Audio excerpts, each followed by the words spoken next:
Imagine standing on the edge of the vast Giza Plateau, the desert wind whispering secrets carried across 4,500 years.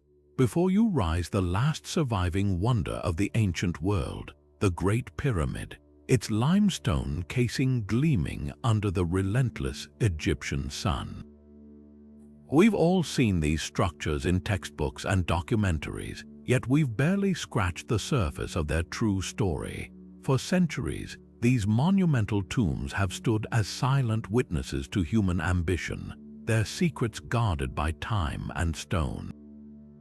How much do we truly understand about these ancient marvels that have captivated explorers, scholars, and dreamers for generations? The truth is, despite all our advanced technology and decades of research, the pyramids of ancient Egypt remain some of history's greatest enigmas.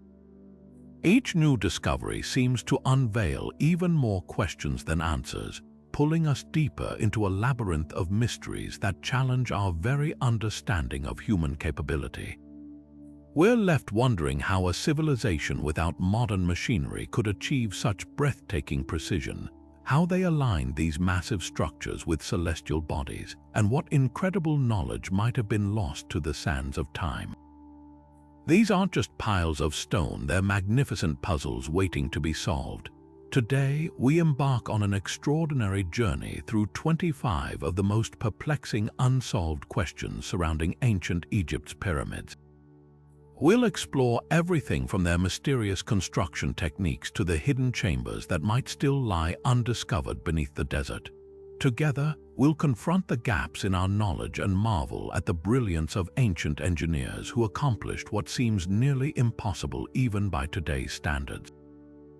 This isn't just a history lesson, it's an invitation to join the ongoing investigation into one of humanity's most incredible achievements, and to experience the thrill of discovery that continues to draw researchers back to these sands year after year.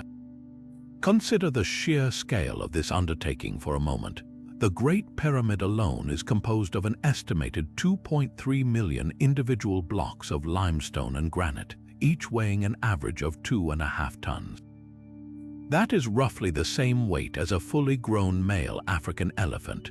Now, try to picture moving one of these colossal stones, not with diesel-powered cranes and hydraulic lifts, but with pure human muscle, ropes, and wooden sledges. The logistical nightmare of quarrying, transporting, and then placing each block with millimeter-perfect accuracy is a puzzle that has baffled experts for centuries. How did they achieve such a staggering level of precision with what we perceive as rudimentary tools? One of the most astonishing feats is the pyramid's near-perfect alignment to the cardinal directions. The four sides of the Great Pyramid's base are aligned with true north, south, east, and west with an error margin of just a fraction of a single degree. This is an accuracy level that would be impressive even with today's GPS technology and laser-guided equipment. Some Egyptologists suggest the ancient builders might have used the stars, tracking the circumpolar motion of a specific constellation to find north.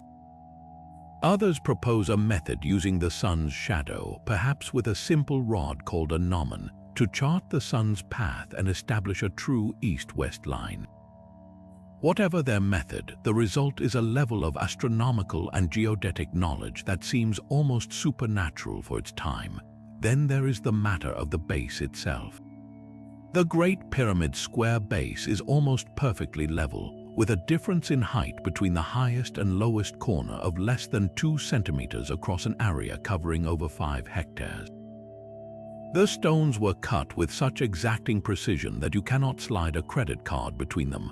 The joints are that tight. This isn't just simple stacking, this is master-level stonemasonry on a gargantuan scale. Theories on how they managed this range from the widely accepted to the wildly speculative. The most common explanation involves a system of massive earthen ramps spiraling around the growing structure, allowing workers to drag the blocks into place.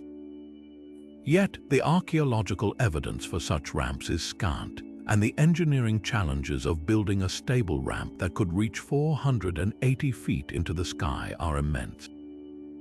This vacuum of definitive evidence has, of course, given rise to more alternative ideas. Some have proposed the use of water channels to help float the blocks on barges and then onto the construction site, leveraging the annual flood of the Nile. Others explore more esoteric concepts like the use of sound frequencies or vibrational levitation to manipulate the massive stones, though these remain firmly in the realm of theory without concrete proof. Modern engineers have attempted to replicate these ancient techniques, only to find themselves humbled by the complexity. We have the blueprints, the computers, the advanced metallurgy for stronger tools, and yet we still cannot fully explain, let alone perfectly duplicate, the methods used 4.5 millennia ago. This first question doesn't just ask how they built them. It forces us to confront the possibility that we have profoundly underestimated the ingenuity and sophistication of ancient Egyptian civilization. And if the question of how they built the pyramids challenges our understanding of ancient engineering, the question of why they built them shakes the very foundation of Egyptology itself. We have all been taught the standard answer: they were monumental tombs, grand send-offs for divine kings to ensure their journey to the afterlife. But when you look closer, this explanation begins to unravel at the seams, revealing a mystery far more complex and intriguing. The most glaring issue is the startling absence of the main guests of honor. Not a single pyramid, including the Great Pyramid of Giza, has ever been found containing the original mummy of a pharaoh. The magnificent sarcophagus within the king's chamber was empty when it was first opened, with no lid and no signs that a burial had ever taken place there. This is not an isolated case, it's the rule. This forces us to ask a difficult question. If these were tombs, why were they never used as such? The internal design of these structures adds another layer of mystery. The Great Pyramid is not just a simple pile of rocks with a burial chamber. It's a precision-engineered complex featuring ascending and descending passageways, a grand gallery with a corbelled ceiling that seems to serve an acoustic or vibrational purpose, and mysterious shafts that pinpoint specific stars in the night sky.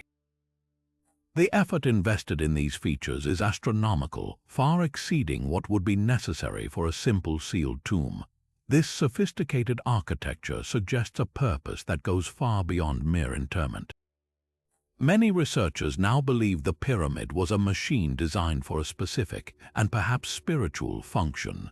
One compelling alternative theory suggests the pyramids were powerful energy generators or transmitters. The materials used are fascinating in this context. The Great Pyramid was originally cased in highly polished Chora limestone, a stone that would have acted like a massive mirror reflecting sunlight with blinding intensity. This casing is now mostly gone, but its purpose might have been more than aesthetic. Furthermore, the inner chambers are built with granite, a rock containing high amounts of quartz crystal. Quartz is known to be piezoelectrical, meaning it can generate an electrical charge under mechanical stress. Could the very structure of the pyramid, with its precise dimensions and specific materials, have been designed to harness and amplify natural earth energies or even cosmic frequencies? Another school of thought views the pyramids as the world's most advanced astronomical observatories and calendars. The alignment of the Giza pyramids with the 3 stars of Orion's belt is a famous, though debated, hypothesis. The southern shaft from the king's chamber pointed directly towards the star Al-Nitak in Orion's constellation around 2500 BCE, a constellation deeply associated with the god Osiris. The northern shaft targeted the circumpolar star Thuban, which was the pole star at that time. This wasn't random, it was a deliberate, frozen map of the heavens. The pyramid's angles and dimensions might also encode mathematical constants and precise measurements of the Earth itself, suggesting it was a repository of advanced geodetic and astronomical knowledge, a stone library meant to preserve this information for millennia. This idea of a knowledge repository is supported by the later pyramid texts, the oldest known religious texts in the world, found carved into the walls of pyramids from the 5th and 6th dynasties. These texts are not architectural plans. They are a complex collection of spells, incantations, and rituals intended to protect the king's spirit and guide him through the celestial realm. They speak of the pharaoh ascending to become one with the stars. This profound celestial connection implies that the pyramid's primary function was not to house a physical body, but to facilitate a spiritual transformation and serve as a permanent link between the earthly and the divine, a gateway for the soul's journey to the imperishable stars. The true purpose of the pyramids may ultimately be a fusion of all these ideas: a tomb, a temple, an observatory, and a powerful energy machine, all designed to launch a pharaoh's soul into eternity. Now we move from the grand design to a gritty, physical problem that would challenge modern engineers even with all our technology: the monumental task of transportation. We're not talking about moving furniture across town. We're talking about quarrying millions of multi-ton blocks of stone and hauling them across the desert for miles. The most extreme examples are the colossal granite beams used in the ceiling of the king's chamber, each weighing between 50 and 80 tons. That's equivalent to the weight of a fully loaded commercial airplane. How on earth did they move them from the quarries in Aswan, over 500 miles to the south, all the way to the Giza Plateau? The prevailing theory, and one supported by a famous tomb painting, involves sleds. The image from the tomb of Jehutuhotep shows a massive alabaster statue being transported on a large wooden sledge, pulled by teams of workers. A crucial detail in this painting is a man standing at the front of the sledge, pouring water onto the sand in its path. This wasn't just to keep the dust down, it was a stroke of engineering genius. Scientific experiments have proven that dampening desert sand significantly reduces friction. The right amount of water creates capillary bridges between the sand grains, effectively doubling their stiffness and making the sledge glide forward with far less effort.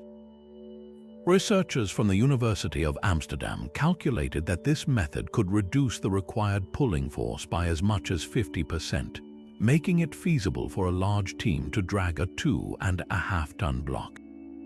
But what about the truly massive stones, the ones that weighed tens of tons? For these, the wet sand method might not have been enough.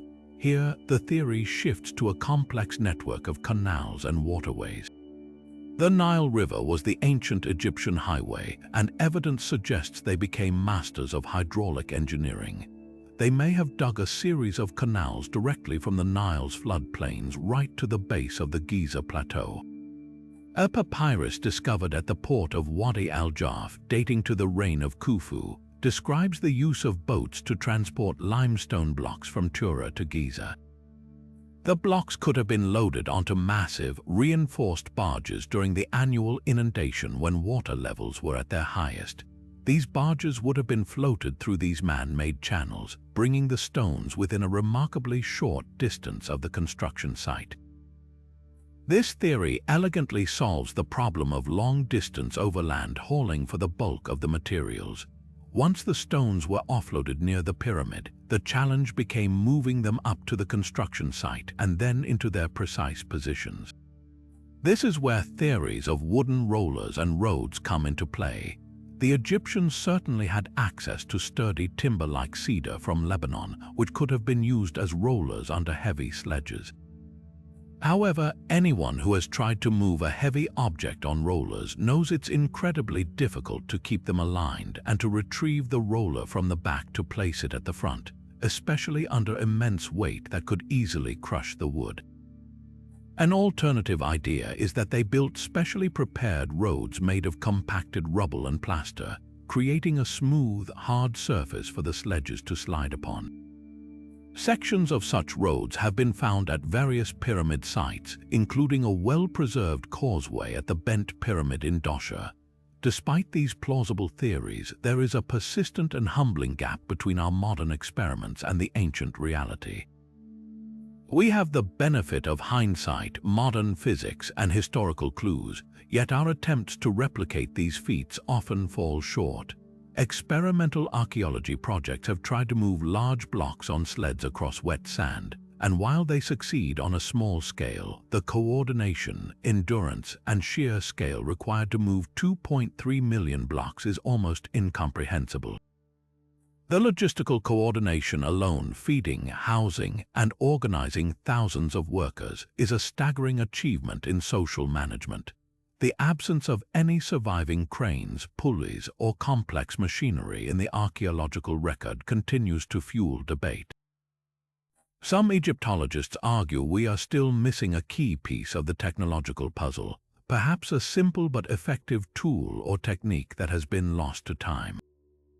This question of transport isn't just about brute force, it's a testament to the ancient Egyptians' profound understanding of their environment, their mastery of simple physics, and their unparalleled ability to organize human labor on a colossal scale.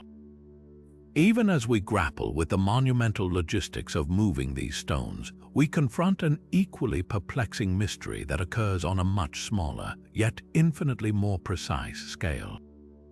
How did ancient artisans working in the Bronze Age manage to cut, shape, and bore into some of the hardest stones on the planet? We're not talking about the relatively soft limestone used for the core blocks, but the immensely tough igneous rocks like granite, basalt, and diorite. These materials are so hard that they would quickly destroy the copper and bronze chisels that were standard issue for Egyptian stoneworkers.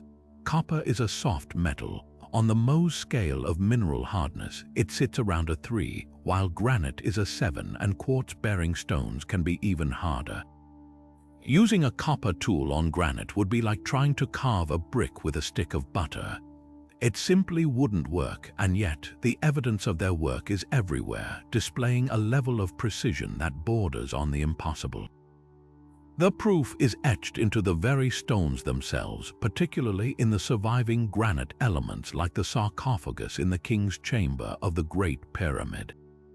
This massive coffer was carved from a single block of granite so hard that modern engineers admit that replicating it, even with diamond-tipped tools, would be an enormous challenge. When you examine its interior, you find something astonishing, clear evidence of deep, precise drilling.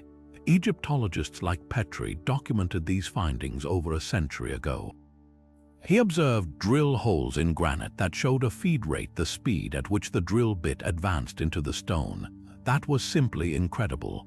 His calculations suggested the drills must have been under immense pressure, perhaps tons of it, to have bitten so deeply into the granite with each rotation.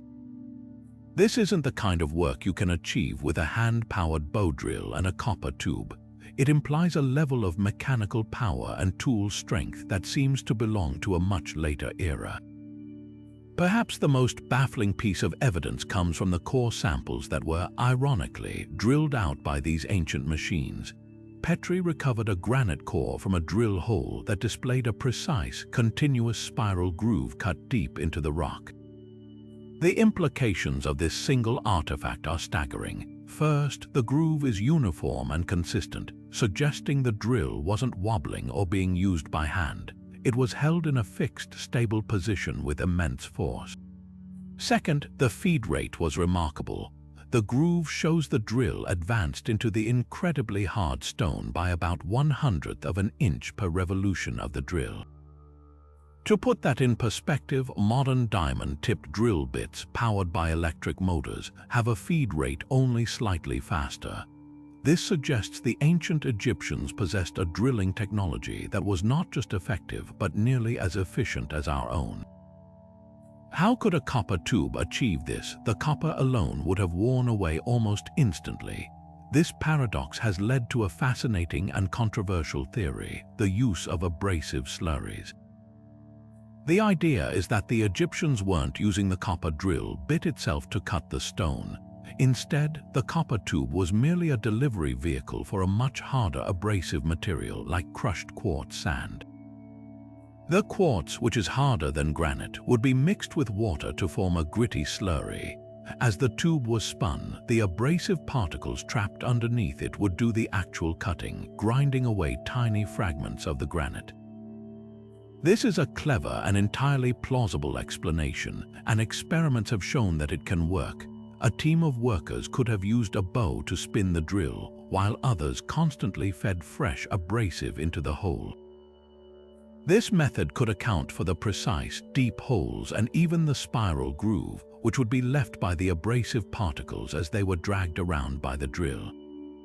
However, even this elegant solution runs into problems when we examine the evidence more closely. The abrasive theory explains the erosion of the stone, but it doesn't fully account for the cleanliness and precision of the cut. In many instances, the saw marks on cut granite blocks are perfectly straight and parallel, with no signs of the wandering or wavering you would expect from a handsaw guided by human muscle, even one using an abrasive.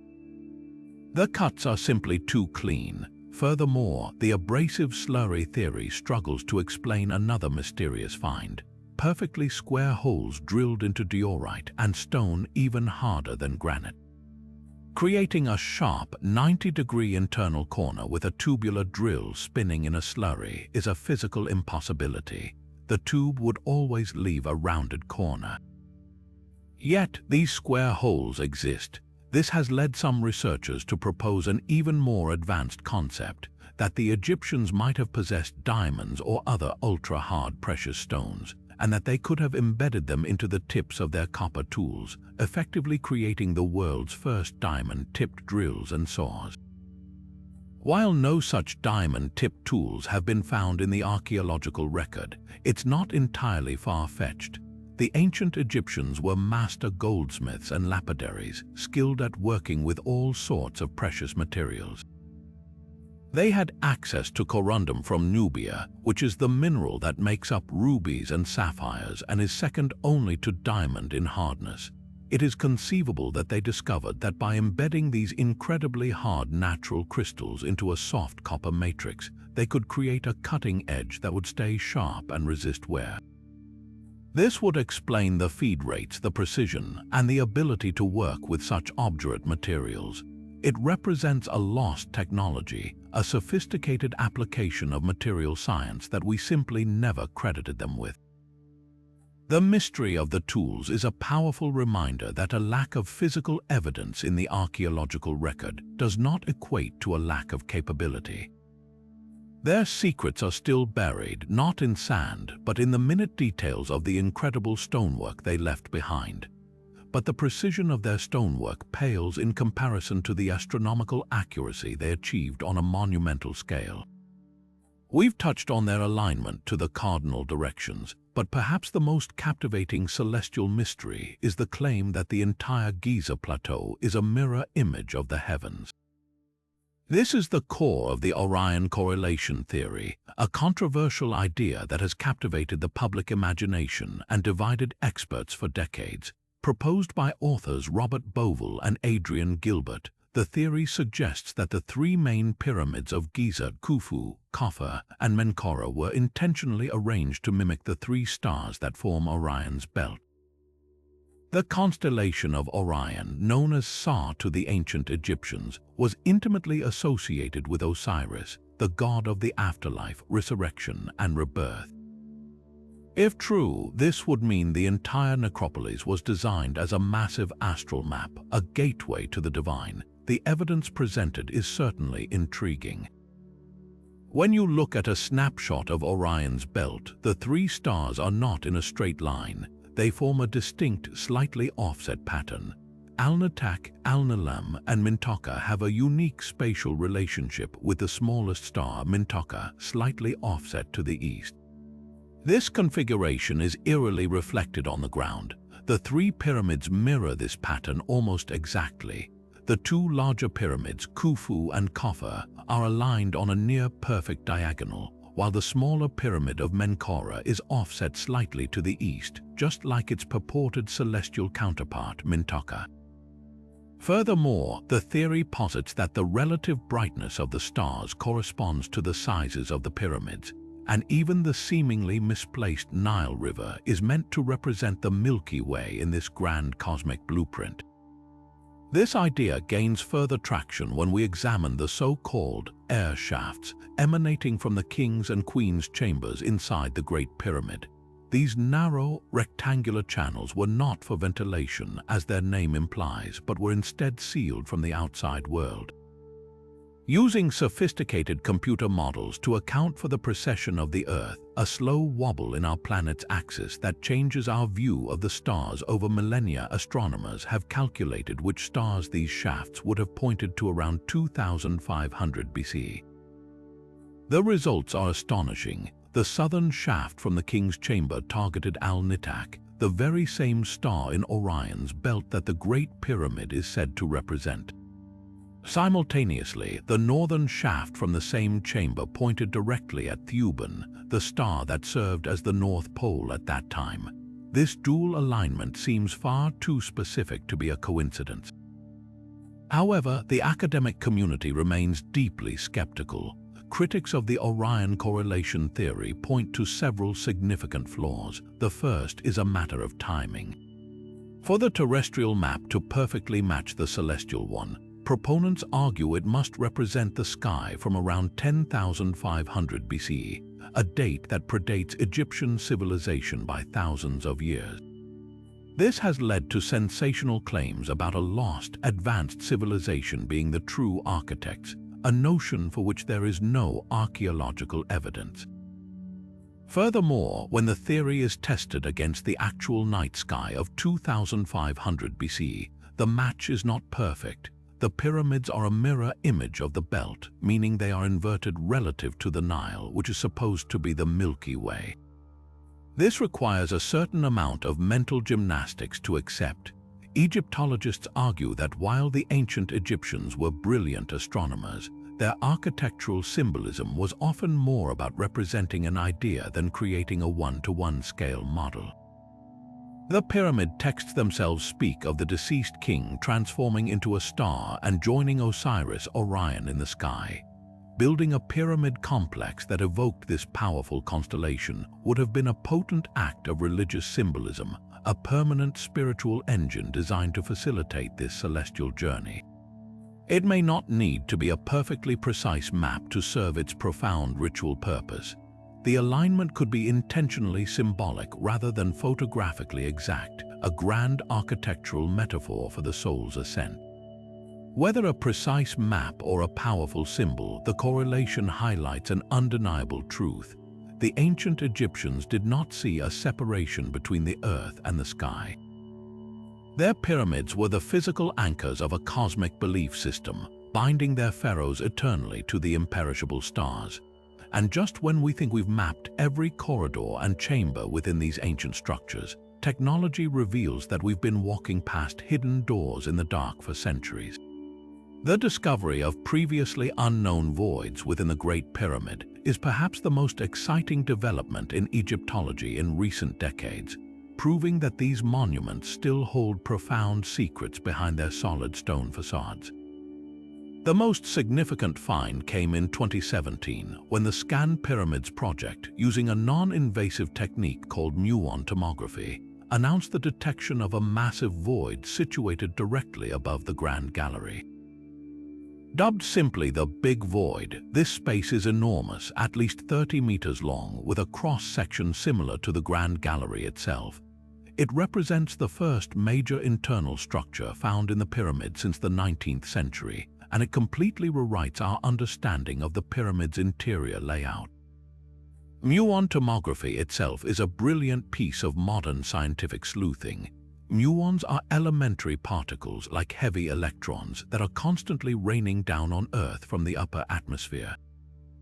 These particles can penetrate deep into rock, but denser materials absorb more of them. By placing muon detectors inside the pyramid in known chambers like the Queen's Chamber, scientists could measure the flux of muons passing through the structure. Areas where more muons arrived indicated less dense material, in other words, a void. It's essentially a cosmic ray X-ray, allowing researchers to peer inside millions of tons of stone without drilling a single hole or disturbing a single block. This technology revealed not just the Big Void, but also a smaller void behind the chevrons on the north face, suggesting a complex internal architecture we are only beginning to comprehend. The existence of such a large, concealed space immediately sparks the imagination. What could its purpose be? The most conservative theory suggests it's a structural relief chamber, designed to redistribute the immense weight of the masonry above away from the grand gallery below, preventing it from collapsing. This is a logical architectural explanation, but the void's size and specific location have led to more tantalizing possibilities. Could it be a second grand gallery? Or perhaps it contains another, still hidden sarcophagus, a true burial chamber for Khufu that was never violated by tomb robbers. The contents of the known king's chamber sarcophagus are conspicuously absent, leaving the tantalizing possibility that the real burial, along with the pharaoh's untouched funerary riches, might still lie concealed in this undiscovered room. This leads to the most captivating speculation of all, the possibility of a hidden library. The ancient historian Herodotus wrote that Khufu, in his desperation to fund his monumental project, even prostituted his own daughter, charging her clients with a block of stone to contribute to the pyramid. While this is likely a fable, some researchers wonder if Herodotus heard a distorted version of a different truth, that the pyramid was meant to contain not just a body but knowledge. Could the Big Void be a kind of time capsule or hall of records, storing the sacred wisdom of a lost age? Proponents of this idea point to the so-called inventory stela, discovered at Giza in the 19th century, which claims the Great Pyramid already existed in Khufu's time and that he merely repaired it. If there is any truth to this, a hidden chamber could contain the evidence, perhaps holding artifacts, texts, or maps that would completely revolutionize our understanding of human history. Yet, with such a monumental discovery at our fingertips, why hasn't there been a rush to drill a small camera hole and take a look? The pace of exploration is frustratingly slow, and this deliberate caution has perhaps inevitably fueled theories of secrecy and intentional suppression. The reality is less dramatic but involves a genuine ethical dilemma. Egypt's Supreme Council of Antiquities faces an impossible choice. Drilling into the pyramid, even with a tiny 3-centimeter borehole, is an invasive and irreversible act. Any mistake could cause untold damage to the structural integrity or the delicate microclimate within that has preserved the monument for 4,500 years. The authorities are rightly prioritizing the preservation of this World Heritage Site over the satisfaction of our curiosity. They are waiting for technology to advance even further, hoping for a method that can provide a clear picture without any physical intrusion at all. This standoff between discovery and preservation is a defining challenge of modern archaeology. We have the tools to find these secrets, but we lack the perfect method to reveal them without any risk. This tension creates a vacuum, and into that vacuum rush theories of cover-ups. Some speculate that authorities already know what is inside and are withholding the information because it would be too destabilizing to established history and religion. Others suggest that any exploration is being blocked to protect the tourism industry, which relies on a steady stream of mysteries to keep the public engaged. While these conspiracies are compelling narratives, the truth is likely far more practical. A deep-seated reverence for these ancient monuments and a commitment to ensuring they survive for another 4,000 years, even if it means we must wait a little longer to learn their final secrets. The hidden chambers stand as the ultimate cliffhanger, a promise that the Great Pyramid's greatest revelations are still to come. Walking from the lavish, text-covered burial chambers of later pharaohs into the stark, silent passages of the Great Pyramid is a disorienting experience. It's like stepping from a bustling, vividly painted temple into a sterile, silent laboratory. While pyramids from the 5th and 6th dynasties, like those of Unas and Pepi Roman II, are covered from floor to ceiling in the intricate spells of the pyramid texts, the walls of the Great Pyramid are bare, smooth, and eerily silent. This profound absence of inscription is one of its most puzzling features. If this was the ultimate tomb for the most powerful pharaoh of the Fourth Dynasty, why is there not a single hieroglyph to celebrate his name, guide his soul, or protect his journey? The most straightforward explanation is one of cultural evolution. Egyptologists widely accept that the elaborate tradition of inscribing funerary texts inside the pyramid simply hadn't developed yet by the time of Khufu's reign. The pyramid texts, which are the oldest known religious compositions in the world, first appear in the Pyramid of Unas, who ruled approximately 100 years after Khufu. It's entirely plausible that the religious focus during the Fourth Dynasty was on the pyramid's immense architectural presence and its celestial alignments as the primary mechanism for resurrection. The structure itself was the ritual, its perfect geometry and alignment with the stars serving as enough to propel the king's soul to the afterlife. The power was in the form, not the text. In this view, the blank walls aren't an omission. They are a statement of pure, confident architectural expression, a belief that the building's monumental presence was a self-contained machine for immortality that required no written instructions. However, this theory is challenged by the discovery of workmen's graffiti found in sealed relieving chambers above the king's chamber. These markings, invisible from any accessible part of the pyramid, include Khufu's cartouche, clearly identifying the monument as his. This proves that the Egyptians of his era were perfectly capable of writing and were not averse to marking the stone, so why reserve it only for hidden structural areas?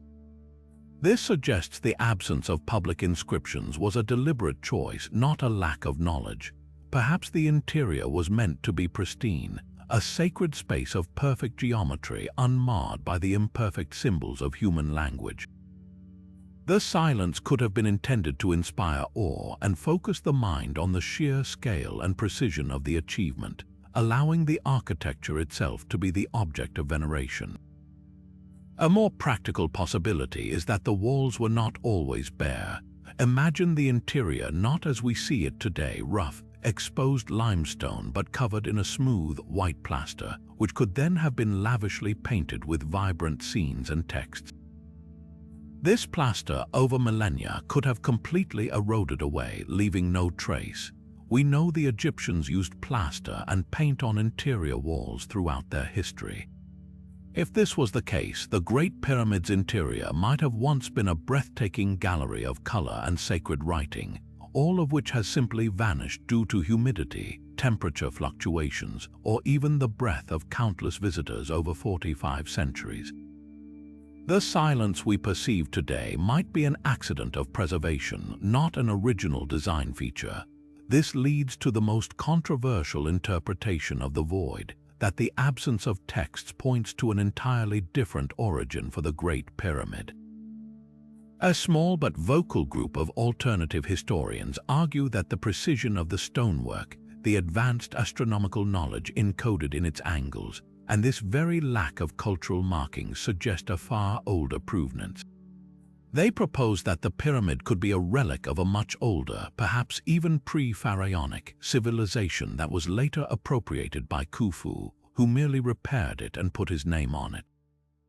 This idea, while dismissed by mainstream Egyptology due to a complete lack of archaeological evidence, is fueled by the inventory stela discovered at Giza, which indeed claims Khufu found the pyramid already standing and conducted restoration work. The blank interior in this speculative scenario is evidence of a different cultural mindset, one that preceded the development of the elaborate hieroglyphic funerary tradition we associate with ancient Egypt. Ultimately, the silent stones force us to question the very purpose of the building. If it was a tomb, where is the king's name? If it was a temple, where are the gods?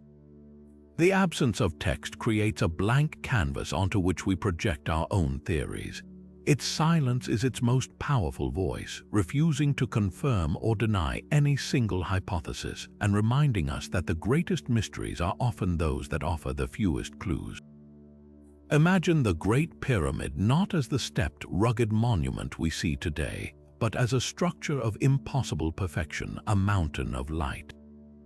In its original glory, it was encased in a brilliant shell of highly polished, gleaming white Tura limestone, so smooth that its sides were virtually seamless, reflecting the sun's rays with such intensity that it could be seen glimmering from mountains miles away. This wasn't just a decorative finish, it was the final, breathtaking act of a construction project that defies belief. Each of these casing stones was a masterpiece of precision engineering, cut and polished to fit with neighboring blocks with gaps often less than a millimeter wide, literally paper thin. The entire structure was a perfect four-sided prism, so geometrically pure that it must have appeared to be a creation of the gods, not of men. The challenge of placing these stones is a puzzle that modern engineers still struggle to solve.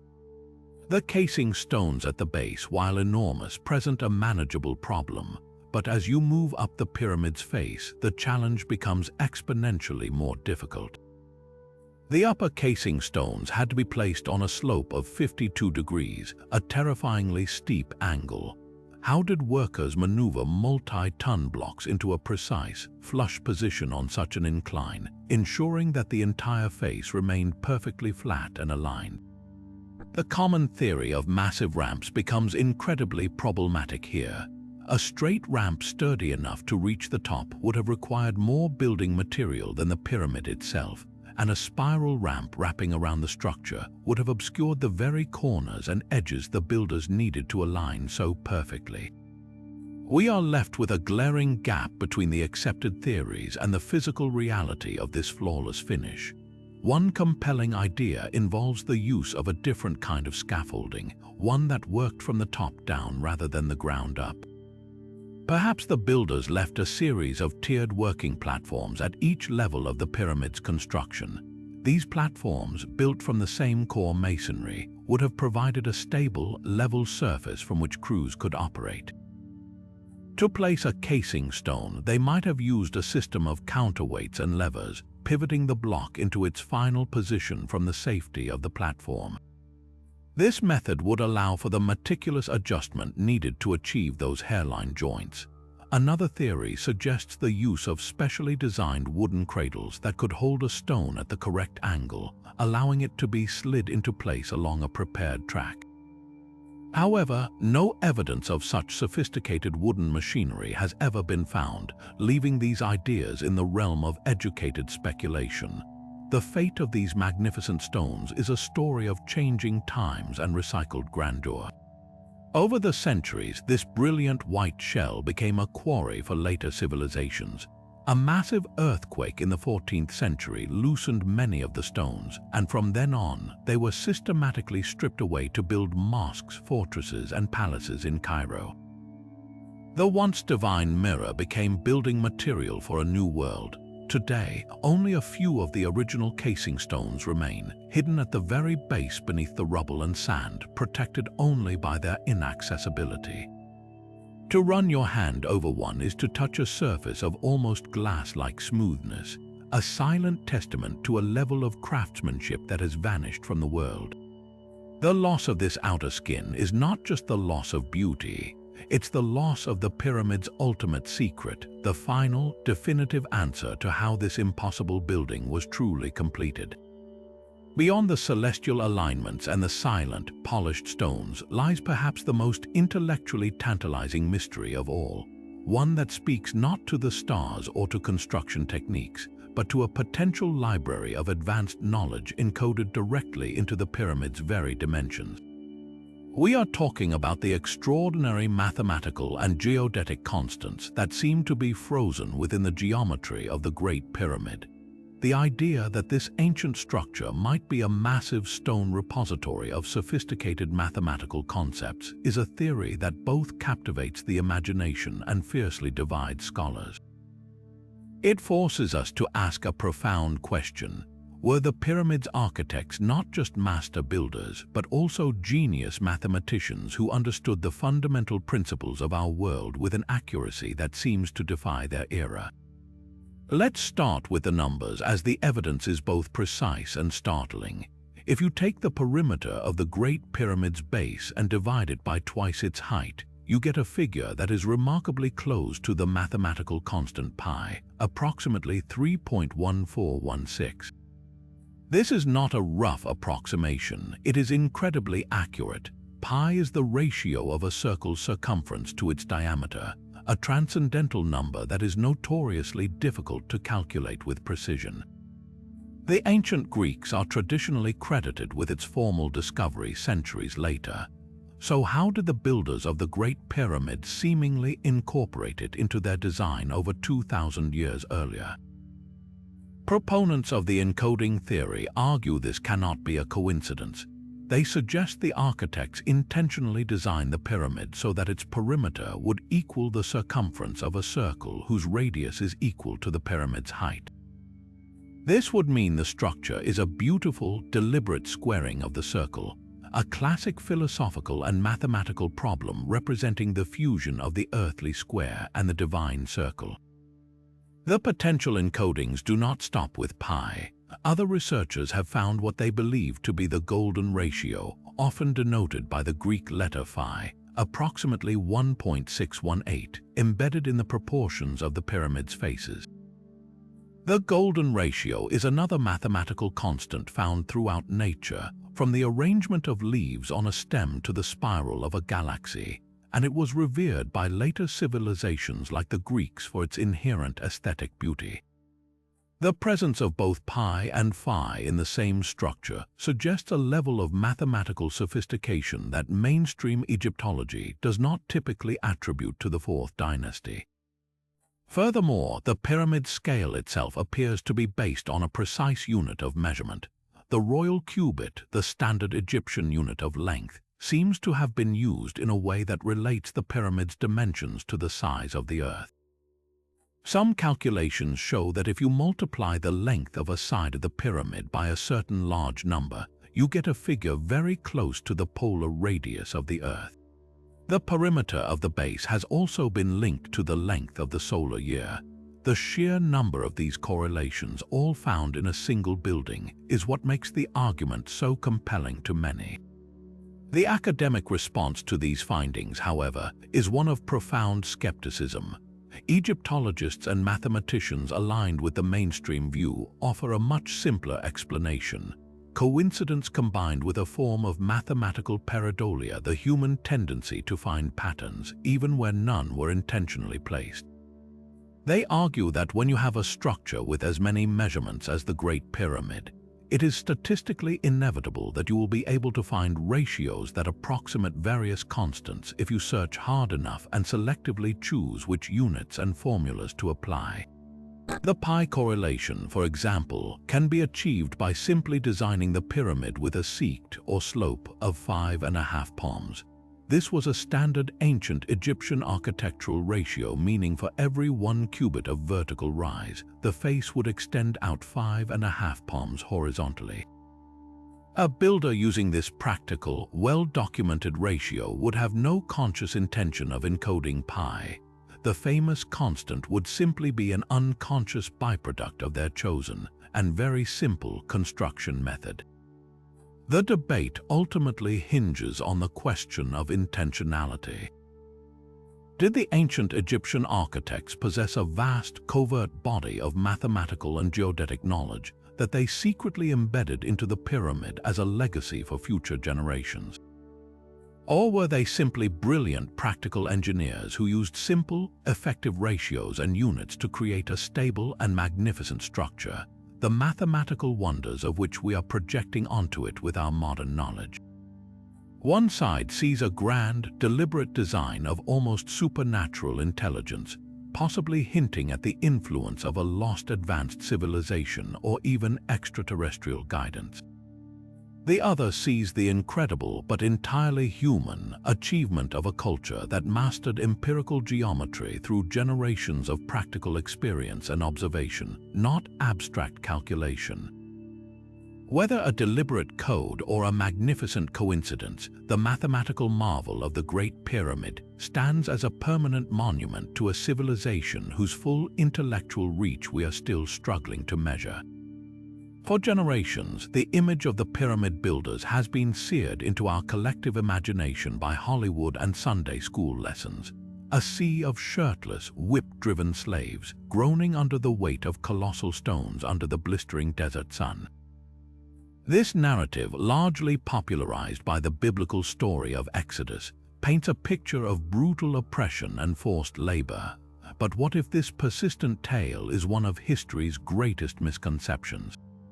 The truth, unearthed by archaeologists not from the pyramids themselves but from the sand nearby, reveals a story far more complex and human, yet in some ways even more mysterious.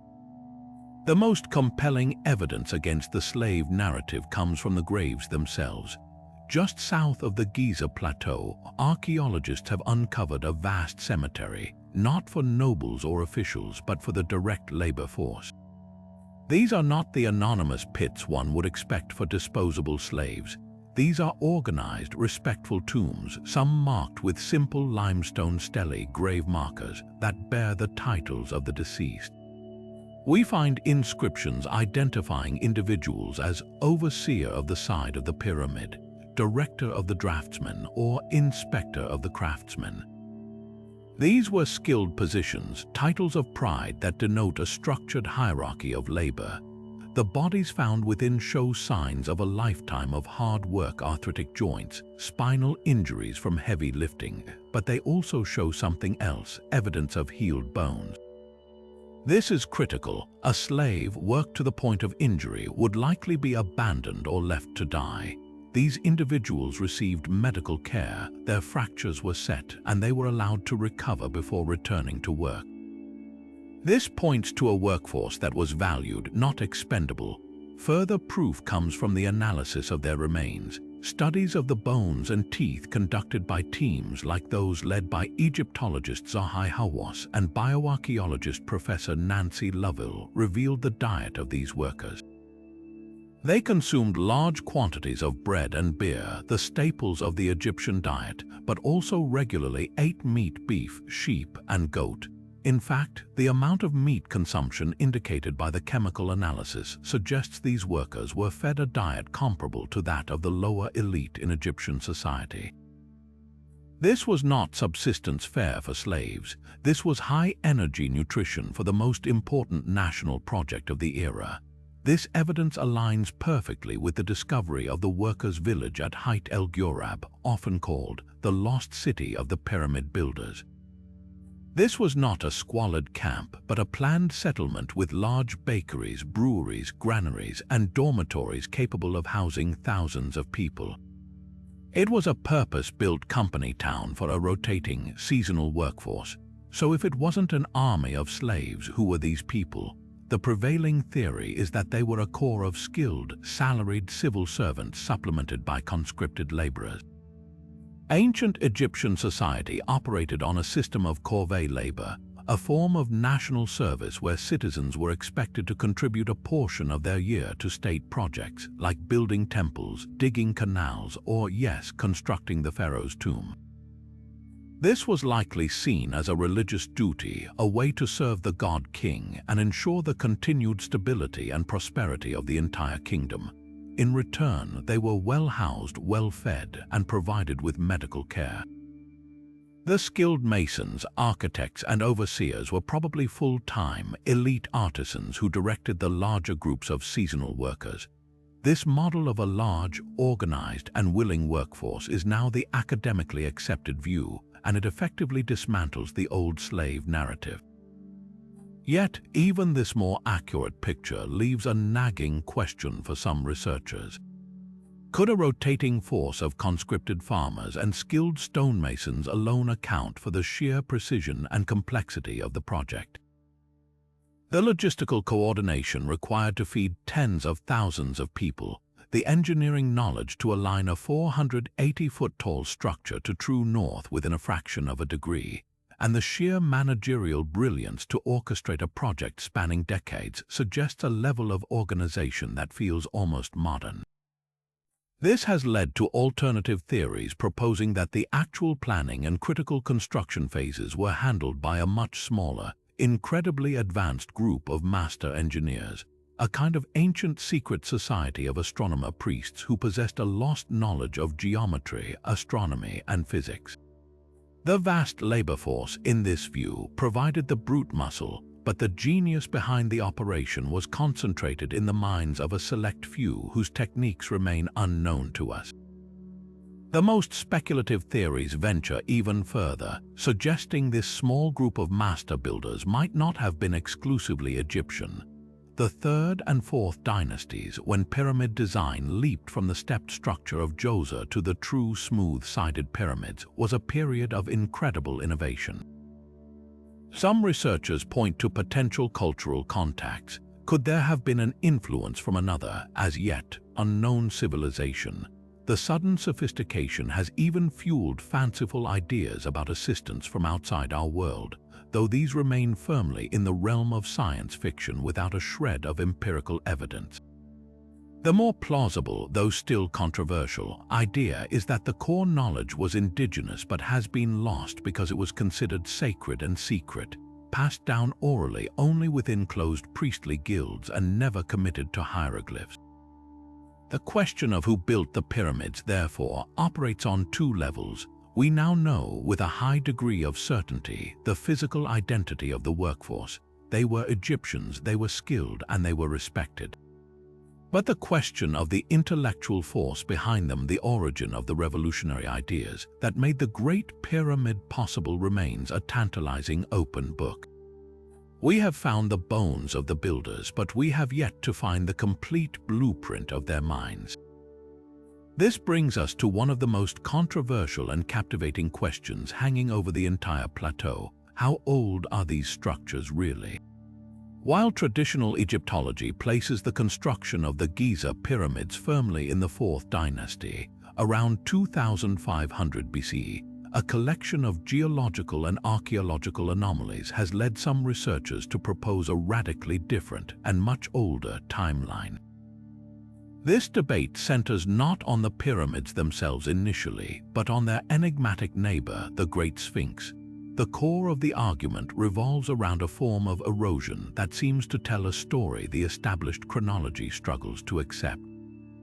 If you look at the walls of the Sphinx enclosure, you see 2 very distinct types of wear. The lower part of the walls, as well as the body of the Sphinx itself, show deep, undulating, vertical fissures. This is classic hydrological erosion, the kind caused by prolonged exposure to heavy rainfall and running water. However, the upper sections of the enclosure walls show a completely different pattern, the sharp, jagged weathering typical of wind and sand abrasion. This is a critical distinction. Egypt is, and has been for the last several thousand years, one of the driest places on Earth. The last period when the Giza Plateau experienced significant, sustained rainfall capable of causing that kind of deep water erosion was thousands of years before the reign of Khufu. Geologist Robert Schoch, after extensively studying the site, famously concluded that the weathering patterns on the Sphinx and its enclosure walls suggest an origin date of at least 7,000 to 5,000 BCE, and possibly even earlier, pushing it back into a time when the Sahara was a verdant grassland.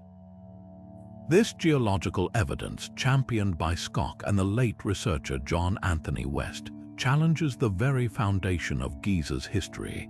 If the Sphinx is far older than we think, then who built it? The traditional attribution to Pharaoh Khafre, Khufu's son, suddenly comes into question. Proponents of the older Sphinx theory argue that the pharaohs of the 4th dynasty may not have built the Sphinx from scratch, but perhaps rediscovered it, restored it, and carved their own likeness onto an already ancient and weathered leonine body. This would mean the entire Giza complex could be built upon a much older, sacred site, with the pyramids themselves potentially being newer additions to a pre-existing celestial layout. In an attempt to settle the debate scientifically, researchers have turned to carbon dating. However, this method has provided more ambiguity than clarity. The problem is you cannot carbon date stone. Instead, scientists have dated organic materials embedded within the mortar used between the pyramid's blocks. These materials, like charcoal fragments from ancient fires, provide a date for when that mortar was mixed. Some of these dates have come back consistently older than the official timeline, sometimes by several hundred years. Egyptologists explain this away by suggesting the charcoal could be from old wood, already centuries old when it was burned and used in the mortar. If a pharaoh used wood from a long-lived tree that was cut down 100 years prior, or even reused wood from an older structure, the carbon date would reflect the death of the tree, not the construction date of the pyramid. This creates a persistent fog around the absolute dating of the monuments. Further muddying the waters are tantalizing, though highly contested, archaeological finds. The most famous is the inventory stela discovered in the 19th century at Giza. This stela, purportedly from the time of Khufu, states that the Great Pyramid was already standing when Khufu came to power, and that his work was merely to repair and restore the existing monument of a goddess. Mainstream Egyptology dismisses the inventory stela as a much later pious forgery created by priests to honor ancient deities, but for those arguing for an older timeline, it is a piece of historical testimony that cannot be easily ignored. The debate ultimately forces us to confront the limits of our knowledge. The water erosion on the Sphinx is a physical fact that demands an explanation beyond the current dry climate. The carbon dates, while not definitive, consistently whisper an older story. The possibility exists that the Giza Plateau was a sacred site long before the first pharaohs, and that the dynastic Egyptians were the inheritors, not the originators, of a grand astronomical tradition. They may have built upon and perfected a legacy of stone that was already ancient in their time, encoding their own advanced knowledge into a landscape that was already holy. Whether you side with the geological evidence for great antiquity or the traditional archaeological chronology, the question of age reminds us that the sands of Egypt still hold secrets that could one day force us to rewrite history itself. Deep within the heart of the Great Pyramid, far from the grand galleries and massive chambers, lie some of its most intriguing features: 4 narrow, rectangular shafts, each no wider than a standard sheet of paper, extending from the king's and queen's chambers deep into the surrounding masonry. For a long time, Egyptologists casually referred to them as air shafts, a simple term that suggested a practical, ventilating purpose. But this label has always been a profound misnomer.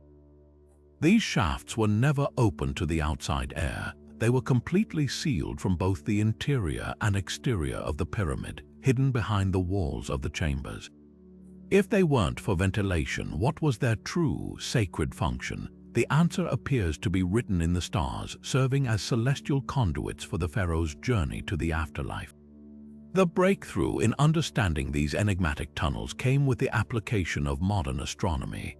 Researchers realized that these were not random architectural quirks, but precisely engineered tubes pointed like giant rifles at specific points in the northern and southern skies.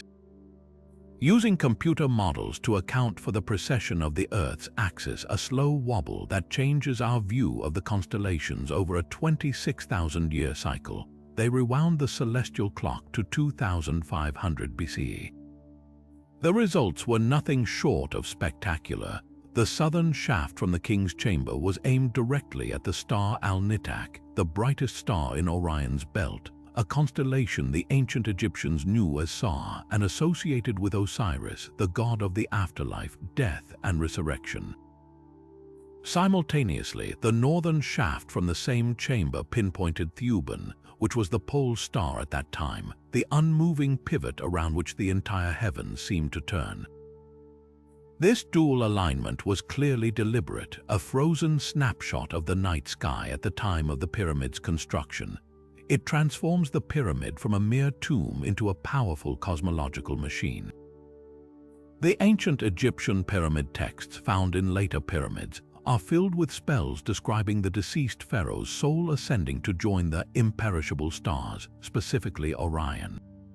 These shafts provided a physical pathway for that spiritual journey. The king's soul, or his ka, was believed to use these narrow channels to travel directly from his sarcophagus to these specific celestial destinations, eternally linking his reign to the unchanging cycles of the cosmos. The northern shaft to the circumpolar stars, which never set below the horizon, may have been intended to grant the pharaoh an eternal, undying existence in the heavens. The shafts from the Queen's chamber add another layer of profound mystery, while the southern shaft from this chamber also has a celestial target, the bright star Sirius, which was associated with the goddess Isis, the wife of Osiris. The northern shaft doesn't seem to align with any major star from that era.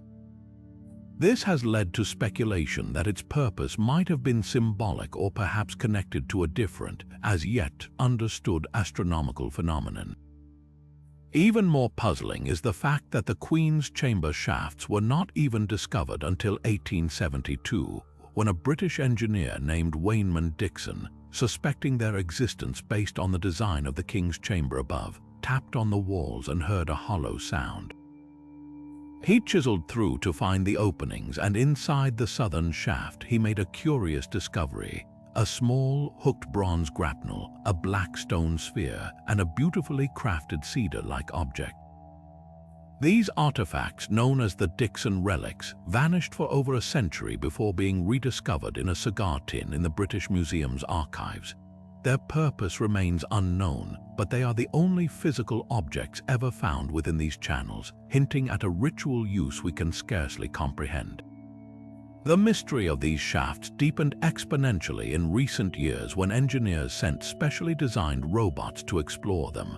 The first, a robot named Upuaut, sent by Rudolf Gantenbrink in 1993, traveled up the southern shaft of the Queen's chamber only to be stopped after 65 meters by a limestone slab door with two ornate copper handles. This was a stunning find, a sealed door within a sealed pyramid. Years later, a more advanced robot built by the Jedi project team was able to snake a tiny camera through a small hole drilled in this door. What it revealed on the other side was even more baffling: a small chamber with a polished limestone floor and another door at the far end, its surface decorated with crudely painted red hieroglyphs that have yet to be fully deciphered. This Russian doll-like series of sealed doors suggests these shafts were never meant to be accessed again. They were sealed with intention, perhaps to protect or contain something of immense ritual significance that we are only beginning to glimpse. The function of the air shafts transcends simple astronomy. They were the launch tubes for immortality, a stone-built rocket ship designed for a soul's one-way trip to the stars, and their final secrets remain locked behind those tiny, ancient doors. Buried in a sealed limestone pit at the very foot of the Great Pyramid lies one of the most magnificent and perplexing discoveries ever made in Egypt: not gold or jewels, but a boat. In 1954, an archaeologist named Kamel El-Malak was clearing rubble from the southern side of the pyramid when he uncovered a series of 41 massive limestone blocks, each weighing nearly 20 tons. Sealed beneath them was a perfectly preserved rectangular rock-cut pit. When they carefully lifted the hermetically sealed stone lids, they didn't find a treasure chamber, they found a time capsule of disassembled wood. There, lying in meticulous order, were the hundreds of pieces of a full-sized royal ship, perfectly preserved for over 4,500 years. This was the first of what we now call the Khufu ships, a stunningly sophisticated vessel crafted from precious Lebanese cedar. The discovery was breathtaking, but it immediately presented a profound mystery. Why would anyone go to the immense trouble of building a 43.6-meter-long ship, longer than a modern-day tractor-trailer, only to take it completely apart, bury it in a pit next to a pyramid, and seal it for eternity? This was not a simple model or a symbolic offering. This was a fully functional, seaworthy vessel, dismantled and interred with the same care as a royal body. The most widely accepted theory is that it was a solar bark, a ceremonial vessel intended for the pharaoh's use in the afterlife. In Egyptian mythology, the sun god Ra traveled across the sky each day in a boat and then journeyed through the treacherous underworld each night in another. By providing Khufu with his own solar bark, his soul could join Ra on this eternal journey, ensuring the cycle of day and night, and thus life itself would continue. The boat was his divine taxi service to eternity. However, a compelling alternative theory suggests a far more practical, earthly purpose. This magnificent cedar ship may have been the very vessel that delivered the pharaoh's body to his final resting place. Imagine a grand, solemn funerary procession with the deceased king's mummy transported by boat along the Nile, then carried along a grand causeway to the pyramid. After serving this sacred function, the boat, now ritually charged and associated with the king's journey, could not simply be reused for fishing. Its only fitting end was to be buried beside the king it had served, a final, functional act honoring its royal passenger. This theory elegantly bridges the gap between the symbolic and the practical. Perhaps the most astonishing aspect of the Khufu ship is not its purpose but its construction. When archaeologists painstakingly reassembled the 1,224 individual pieces, a process that took over a decade, they were stunned by the advanced naval engineering on display.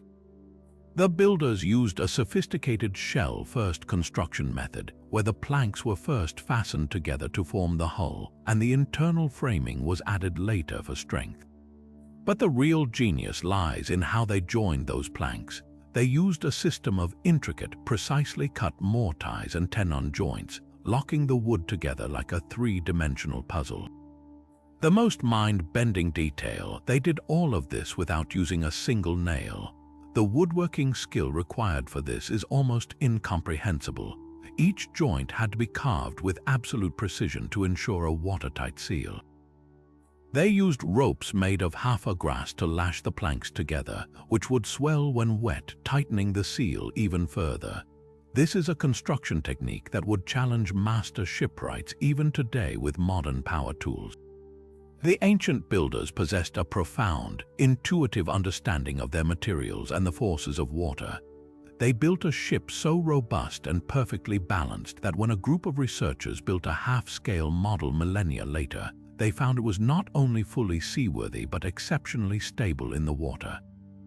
This buried boat is a testament to a lost world of ancient engineering prowess that extended far beyond stone and into the realm of wood and water.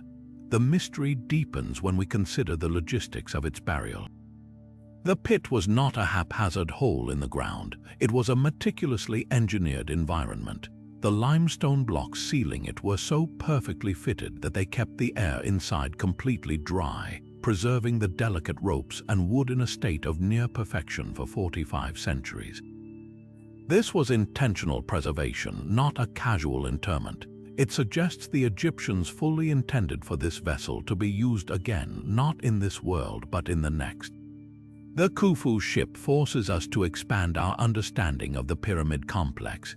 It wasn't just a tomb reaching for the stars, it was also a dock prepared for a pharaoh's final, greatest voyage across the celestial seas. But if the buried ship reveals a hidden dimension of the pyramid's purpose, the very top of the structure presents a different kind of emptiness, a missing piece that has puzzled observers for centuries. Look at any photograph of the Great Pyramid today and you'll see a flattened, squared-off summit. It is not supposed to be this way. Every pyramid was designed to be crowned by a final, sacred stone called a pyramidion.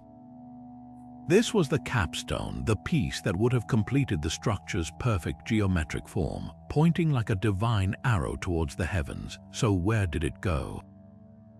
The absence of these apex stones from almost every major pyramid is one of Giza's most persistent and symbolic mysteries. The most straightforward explanation is theft. These capstones, especially those adorning the grandest pyramids, were likely sheathed in a dazzling, precious material. Historical accounts and surviving examples from later, smaller pyramids suggest they were often covered in electrum, a naturally occurring alloy of gold and silver that would have captured the sun's rays with an incredible, blinding brilliance. From the desert floor, the very tip of the pyramid would have appeared not as stone, but as a captive star, a beacon of the pharaoh's divine power. such a valuable and prominent target would have been irresistible to looters across the millennia. Once the polished white limestone casing was stripped away, making the upper reaches of the pyramid accessible, removing a single, albeit large, capstone would have been a relatively simple task for determined thieves. Its precious metal cladding would have been melted down, and the core stone likely tumbled down the side, lost to the rubble below. However, the theft theory is complicated by the sheer size and weight a Great Pyramid capstone would have required. Based on the structure's angle, Egyptologists estimate the original pyramidion would have been about 9 feet tall and weighed several tons. While not impossible to remove, it would have been a significant undertaking. This has led to an alternative possibility. Perhaps it was never placed at all. The construction of the pyramid was the ultimate act of a pharaoh's reign, and its completion was intimately tied to his death and resurrection. Some scholars propose a powerful ritual symbolism that the final capstone was not a piece of stone, but the burial of the king himself. The act of entombing the pharaoh within the heart of the structure was the symbolic act of capping it, completing its function as a vessel for his soul. In this view, the physical pyramidion might have been purely ceremonial, perhaps a smaller, ritual object used in the dedication ceremonies but never intended to be permanently fixed to the apex. Our best clues come from the rare pyramidions that have survived, salvaged from the smaller satellite pyramids of Giza or from later pyramids built at Dasha and Abusia. These surviving capstones are incredibly revealing. They are not crude lumps of rock. They are finely crafted miniature pyramids in their own right, with the same precise 52-degree slope as the Great Pyramid itself. The most famous example from the Pyramid of Amenemhat III at Dasha is made of beautiful dark granite and is covered in hieroglyphic inscriptions. These inscriptions are prayers and incantations dedicated to the sun god and begging for the pharaoh's acceptance into the afterlife. They often include the king's eyes so he could symbolically see the sun's journey and a carving of a winged solar disk. This transforms the pyramidion from a simple architectural feature into the most potent religious object on the entire monument. It was the point of contact between the earthly and the divine, the literal and spiritual pinnacle where the pharaoh's soul would launch towards the sun. The mystery of the missing capstones is therefore more than a simple question of looted gold. It is the mystery of a lost ritual. The placement of the final stone would have been the climax of decades of labor, a moment of profound religious significance. Was there a ceremony? Did the pharaoh himself or his high priest ascend the finished structure to set the sacred stone in place, cementing the covenant between the king and the gods? The silence of the bare summit is deafening. It leaves us with a structure that feels eternally unfinished, a sentence without its final punctuation mark. The missing pyramidion is a ghost, a reminder that the most sacred moments of this ancient culture were performed at the very limits of human reach and have vanished along with the whispers of the priests who presided over them. Imagine the challenge facing the chief architect of the Great Pyramid. His task was not simply to build on the Giza Plateau, but to transform it. He had to create a perfectly level base, a square covering over 13 acres, an area equivalent to nearly 10 American football fields. And this foundation couldn't be roughly level. It had to be flawless, with a height variation across its entire vast expanse of less than 2.2 centimeters, less than the length of your thumb. This was the non-negotiable first step, the absolute prerequisite for everything that would follow. A mistake here would be magnified with every subsequent course of stone, dooming the entire project to catastrophic failure. So how did they achieve this breathtaking precision with nothing but rudimentary tools and sheer ingenuity? The most widely accepted theory involves a deceptively simple yet brilliant application of basic physics, the use of water. Egyptologists and engineers propose that the builders began by cutting a grid of shallow trenches across the entire foundation area, outlining the intended square perimeter and creating a network of channels that interconnected.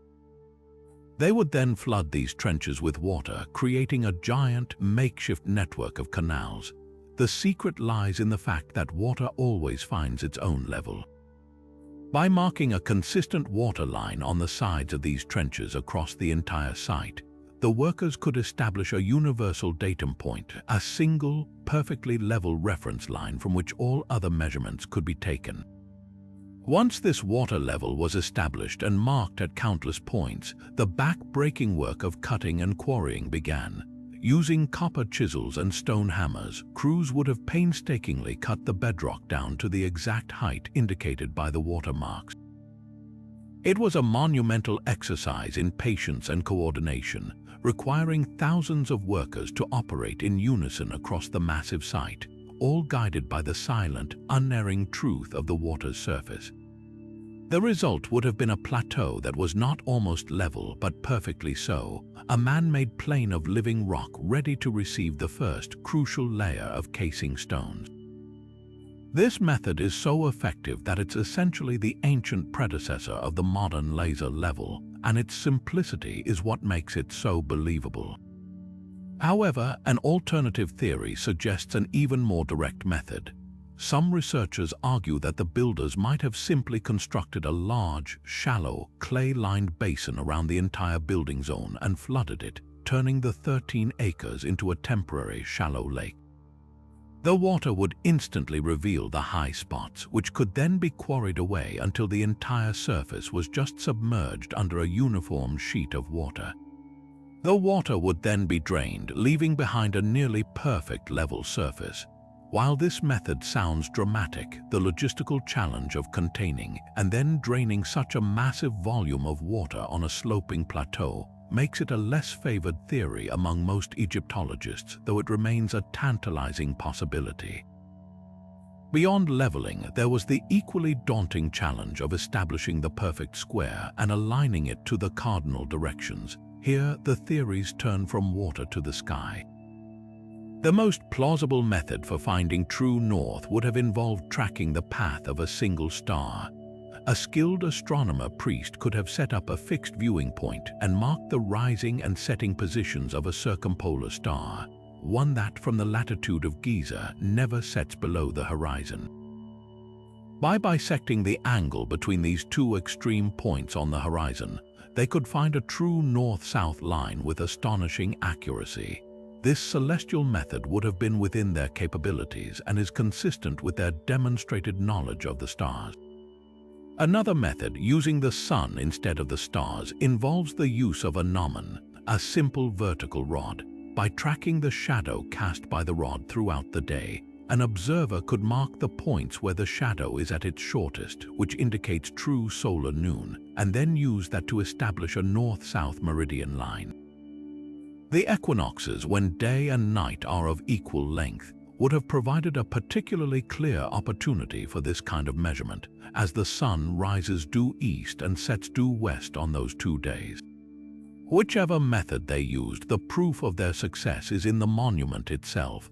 The near-perfect alignment, accurate to within a fraction of a single degree, stands as a silent testament to their celestial mastery.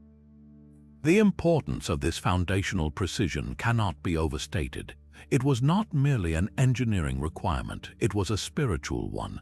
The pyramid was a machine for resurrection, a gateway between the earthly and the divine.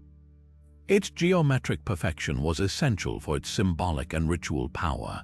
A sloppily built, crooked pyramid would have been worse than useless. It would have been a theological failure, a broken ladder to the heavens that could jeopardize the pharaoh's entire journey to the afterlife.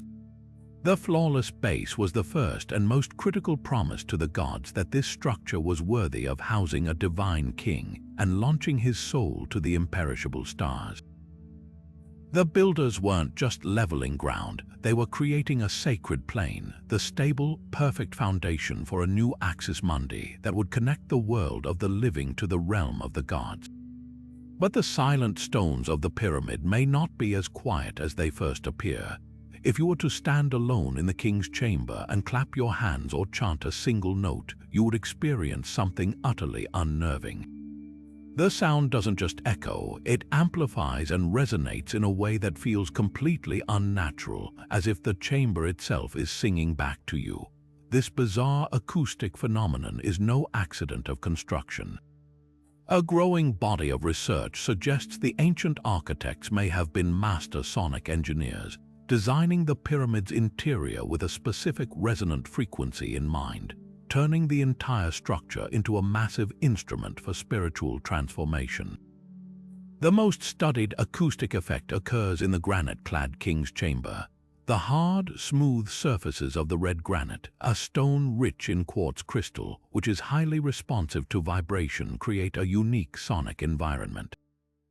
Researchers who have taken audio measurements inside the chamber have detected a persistent infrasound, a low-frequency vibration that is below the range of human hearing but can be physically felt. More strikingly, the chamber itself seems to be tuned. Experiments suggest the space resonates at a frequency close to 110 Hz. This specific frequency is not random. Neuroscientific studies have shown that exposure to 110 Hz can fundamentally alter human brain function. It has been linked to a decrease in activity in the language centers of the brain's prefrontal cortex and a corresponding shift in activity towards the right hemisphere, which is associated with creativity, intuition, and emotional processing. In essence, spending time in a space resonating at this frequency could potentially quiet the internal narrative of the mind and induce a meditative, trance-like, or highly suggestible state. This discovery instantly provides a compelling ritual purpose for the chamber that goes far beyond a simple burial. Imagine a funerary ceremony where priests chanted and sang in this space. The architecture itself would have worked in concert with their voices, amplifying the sound and bathing everyone present in these mind-altering vibrations. The effect would have been psychologically overpowering, a sensory experience designed to facilitate a connection with the divine, to ease the pharaoh's transition into the afterlife, and to instill an unwavering belief in the ritual's power among the participants. It transforms the chamber from a silent tomb into a dynamic theater of sound and consciousness. The acoustic design may extend beyond the main chambers. The long, narrow, and corbelled Grand Gallery, with its unique and complex architecture, appears to act as a massive sound resonator. Some researchers propose it was designed to amplify specific frequencies generated by ritual chanting or even by instruments, channeling this enhanced vibrational energy upwards towards the chambers above. The so-called air shafts, too narrow for human passage, could have served as waveguides for sound, designed to pipe specific harmonic frequencies from the outside world or from other parts of the pyramid directly into the heart of the structure. When you piece it all together, a picture emerges not of a silent mausoleum, but of a building humming with intentional energy, a carefully tuned device for manipulating sound and vibration. This leads to the broader and more controversial theory that the pyramids were not just spiritual devices, but actual energy machines. The combination of specific materials and precise geometry could have worked in concert with these acoustic properties. The quartz-rich granite in the chambers, when subjected to constant vibrational stress from either seismic activity or even the wind blowing across the desert plateau, can generate a small piezoelectric charge and electrical current. If the entire structure was designed to resonate at a specific frequency, it could theoretically amplify this effect, creating a measurable energy field within the chambers. Proponents of this idea suggest this energy could have been used for healing, for powering unknown technologies, or for enhancing spiritual practices. While firmly on the fringes of mainstream archaeology, these ideas are being explored by physicists and engineers who are starting to take the acoustic and energetic properties of ancient structures seriously.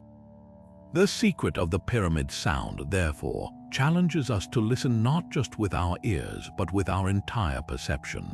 It suggests the ancient builders understood a sophisticated interplay between architecture, material science, and human consciousness that we are only beginning to measure.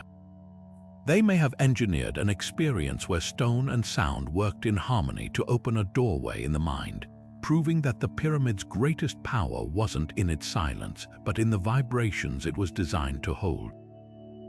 Looking across the Giza Plateau, the arrangement of the three Great Pyramids seems both deliberate and strangely asymmetrical, creating a layout that has fueled debate for centuries.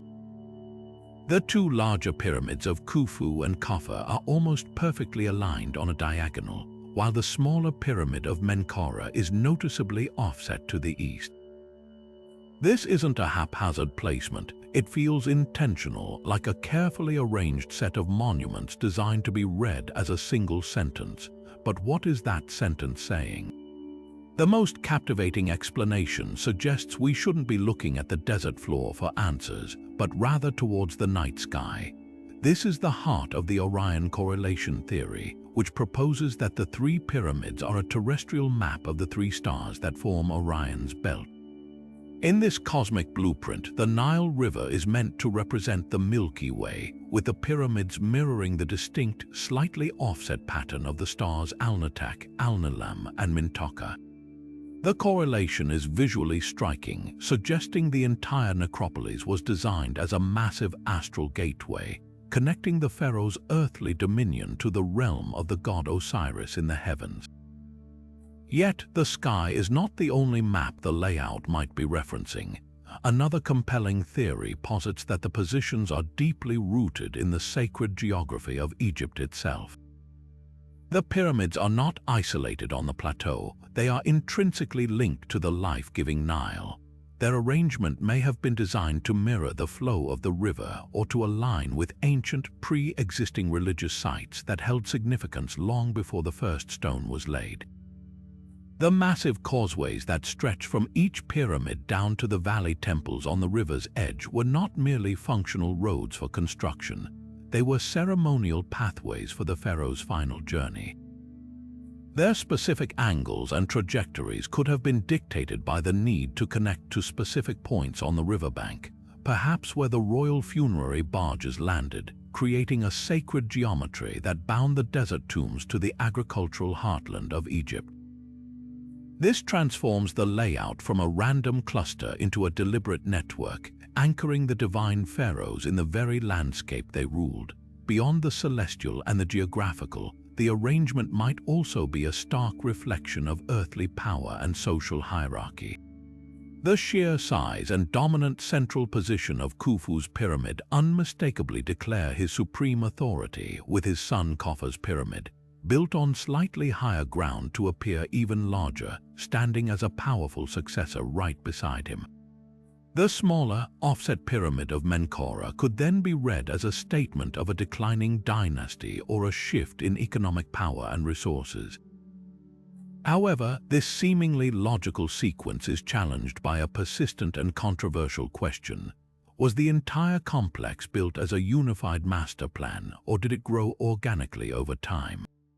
The traditional chronology places Khufu first, then Khafre, then Menkaure. But what if the site was already sacred? Some researchers point to geological surveys and the enigmatic inventory teller to suggest that the Giza Plateau held significance for millennia prior, and that the fourth dynasty pharaohs were building upon a preordained holy layout, fitting their own monuments into a much older cosmological plan that we have yet to fully decipher. This leads to the most precise and puzzling aspect of their positioning: the mathematical relationships encoded between them. Researchers have found that the distances and angles between the centers of the three pyramids form precise Pythagorean triangles, a mathematical concept not formally described until over 2,000 years later.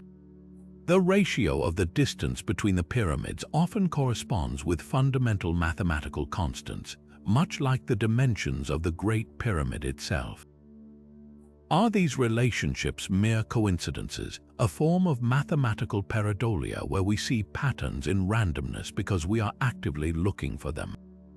Or are they the smoking gun, the undeniable proof that the entire Giza complex was designed by a single mind or school of thought with an advanced understanding of geometry and geodesy that we are only now beginning to appreciate? This question divides experts, with mainstream Egyptology often favoring a more practical, sequential explanation for the layout, while alternative researchers see a grand, unified design frozen in stone. Ultimately, the specific arrangement of the pyramids remains one of Egyptology's most engaging puzzles because it operates on so many levels simultaneously. It is likely a combination of all these factors: a celestial map to guide the pharaoh's souls, a sacred geographical marker tying them to their kingdom, a political statement of dynastic power, and a repository of sophisticated mathematical knowledge. The layout is a complex language written in stone, sand, and sky, and we are still learning how to read its grammar. Each new survey, each fresh geological study, and every technological advance in mapping brings us closer to understanding the master plan behind this ancient wonder, reminding us that the true genius of the pyramid builders may lie not just in the construction of individual monuments, but in the breathtakingly intelligent way they arranged them across the landscape. Walking into the heart of a pyramid like Khufu's today is to walk into a void, a grand architectural shell that feels hauntingly empty. This profound absence is one of Egyptology's greatest frustrations. We are surrounded by the ghost of unimaginable wealth, a treasure that was systematically stripped away almost as soon as the last workman descended the causeway for the final time. The question isn't just who took it, but what exactly was lost. What magnificent artifacts filled these precision-engineered chambers to justify such a monumental effort? To answer that, we have to look away from the looted pyramids and towards the rare, blessed exceptions tombs that, through sheer luck or clever concealment, escaped the notice of thieves for millennia. Our most vivid window into this lost world is the discovery of the tomb of Tutankhamun. While not a pyramid burial, his tomb in the Valley of the Kings provides the only complete picture of the sheer volume and variety of goods that accompanied a pharaoh. It was a time capsule of royal wealth. The antechambers were packed to the ceiling with gilded chariots disassembled for the journey, elaborately carved couches, alabaster vessels filled with precious perfumes, and chests containing intricate jewelry and clothing. The burial chamber itself housed the king's iconic golden sarcophagus, nested within 3 others, and his magnificent solid gold death mask, an object of such artistry and value it is virtually priceless. This was the funerary equipment for a minor young pharaoh who ruled for a short time. Imagine then the treasure that must have been prepared for a god-king like Khufu, the master of the greatest building on earth. His pyramid would have contained treasures on a scale that would dwarf Tutankhamun's, a veritable mountain of gold, electrum, precious stones, and sacred artifacts. Beyond the precious metals, the original contents almost certainly included items of profound ritual significance that we can scarcely imagine. The pyramid texts found in later pyramids describe a host of ritual objects, magical amulets made of lapis lazuli and carnelian designed to protect the king's spirit, ceremonial scepters and staffs of office, and sacred vessels for offerings.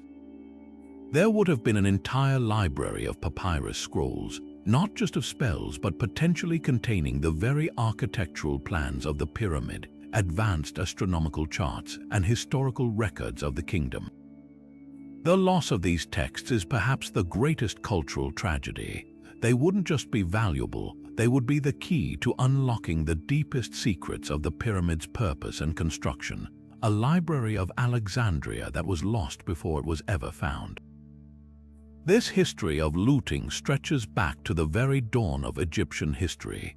We know from papyrus records that by the time of the 20th dynasty, around 1100 BC, the necropolises were already under siege. A papyrus from the reign of Ramses IX details the trial of tomb robbers who confessed to breaking into pyramids and royal tombs, looting gold, silver, and copper. The driving force was often economic desperation or political instability. During intermediate periods when the central government collapsed, the pyramids became literal banks, their precious contents a temptation too great to resist. The looters weren't always shadowy criminals. In many cases, it was an inside job with corrupt priests and officials who had knowledge of the secret passages and hiding places, systematically stripping the wealth they were supposed to protect.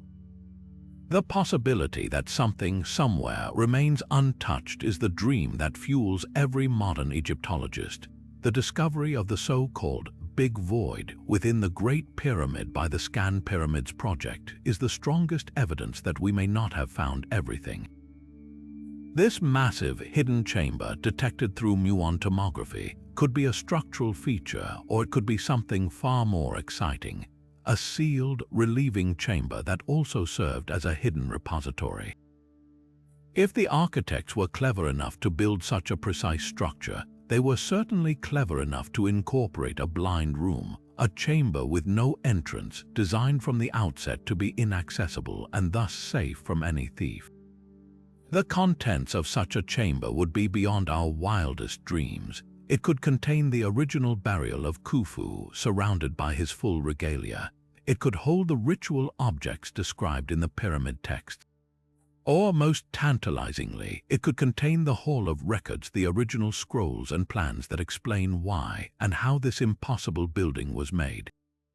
This hope for an untouched repository keeps the search alive, driving projects that use increasingly sophisticated technology to peer through stone without damaging it.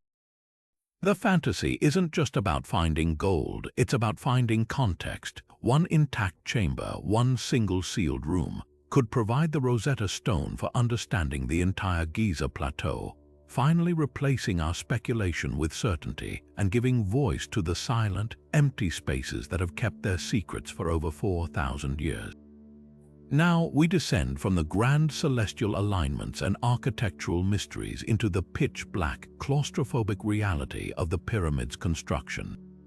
Imagine yourself deep within the growing structure, surrounded by millions of tons of stone, with the final block sealing the ascending passageway behind you.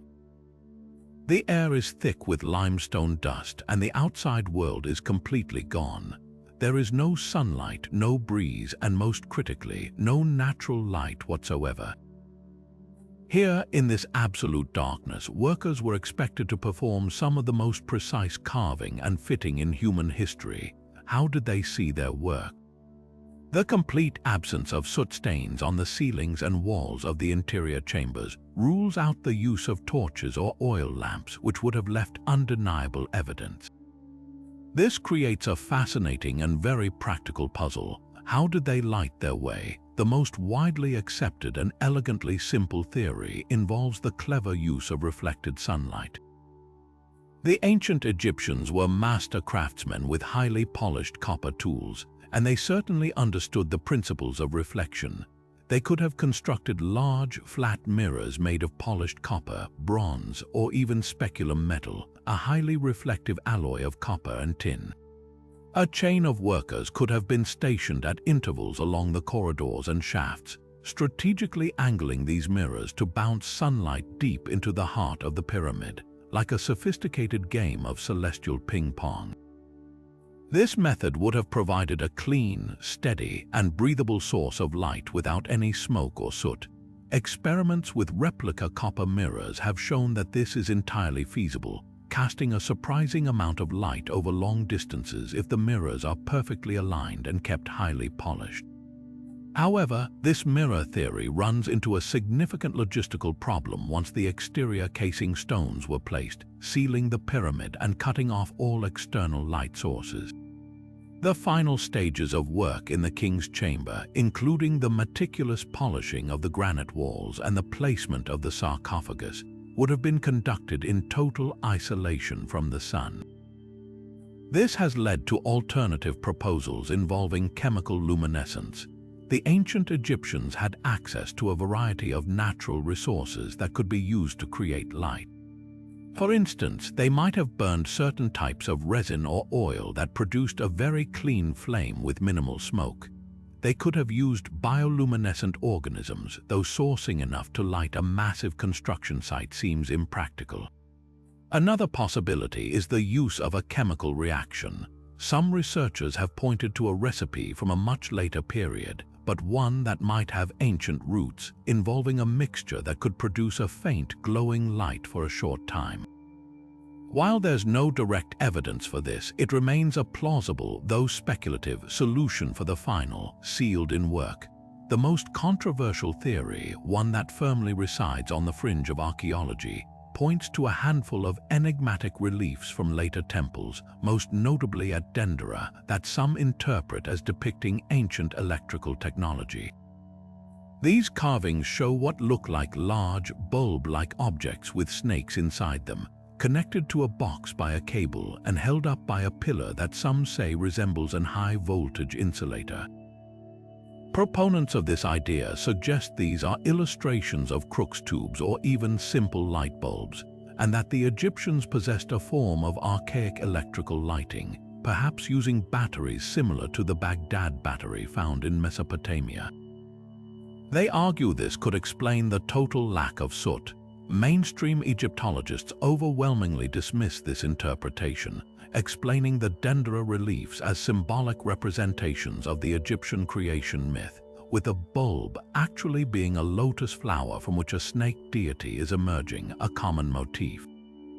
The complete absence of any physical evidence for wires, bulbs, or power sources within the pyramids makes this theory a captivating story but an historical dead end. The truth likely lies in a combination of methods. Reflective mirrors would have been the primary source for the vast majority of the construction phase, providing brilliant, movable sunlight for the bulk of the work.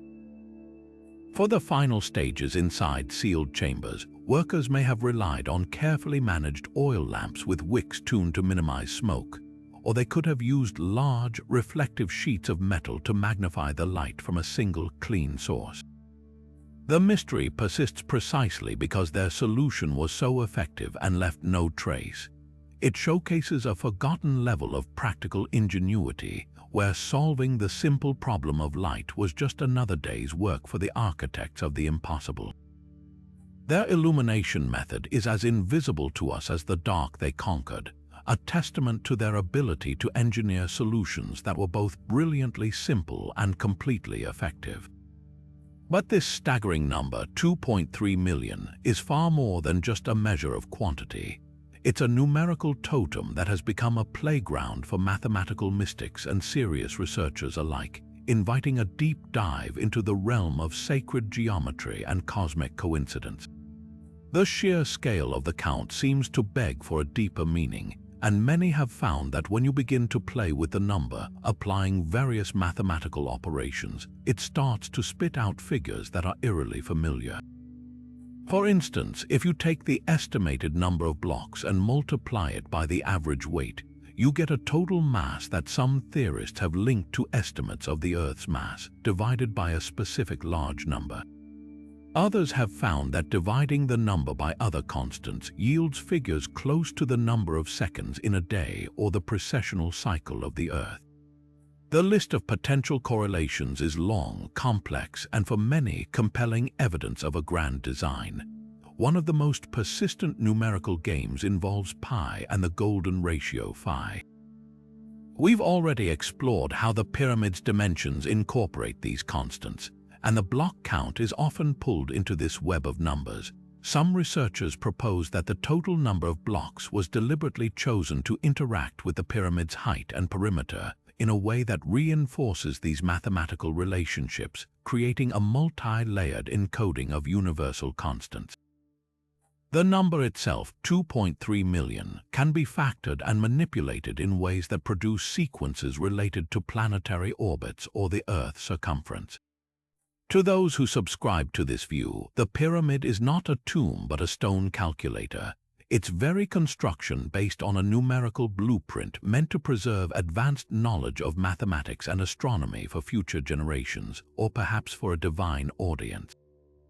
The mainstream academic response to these numerical mysteries is one of cautious skepticism, often pointing to the dangers of numerology, the tendency to find meaningful patterns in random numbers simply because we have the computational power to look for them. Egyptologists argue that the 2.3 million figure is itself a rough estimate. We have never actually counted the blocks, and the real number could vary by hundreds of thousands. Furthermore, the construction was likely a dynamic process. The number of blocks used wasn't predetermined by a sacred mathematical equation, but by the practical realities of quarrying, transport, and the evolving design of the structure as it rose towards the sky. The mathematical wonders we perceive, they suggest, are often the unintentional byproducts of the builder's chosen and very simple ratios like the seeked, amplified to a monumental scale. This debate between intentional encoding and happy coincidence is at the very heart of the pyramid's enduring enigma. The numerical play is so seductive because it speaks to a deep human desire to find order and meaning in the universe, especially in the face of something as awe-inspiring as the Great Pyramid. Whether by divine plan, lost ancient knowledge, or simply the immense scale of a construction project that inevitably brushes against universal constants, the number of blocks contributes powerfully to the monument's mysterious aura. It represents the ultimate puzzle box, challenging us to decide if we are seeing the genius of a forgotten science or the magnificent shadow of a coincidence, a reflection of our own search for meaning in the immense and the ancient. This striking decline in the quality of pyramid construction after the Fourth Dynasty is one of the most telling clues about the true nature of this incredible ancient endeavor. If you travel from the flawless geometry of the Great Pyramid to the site of Madam, you're met with a startling sight. What was intended to be a smooth-sided pyramid now resembles a solitary, square tower rising from a vast mound of rubble. This is the so-called collapsed pyramid, though evidence suggests it may never have been completed properly at all.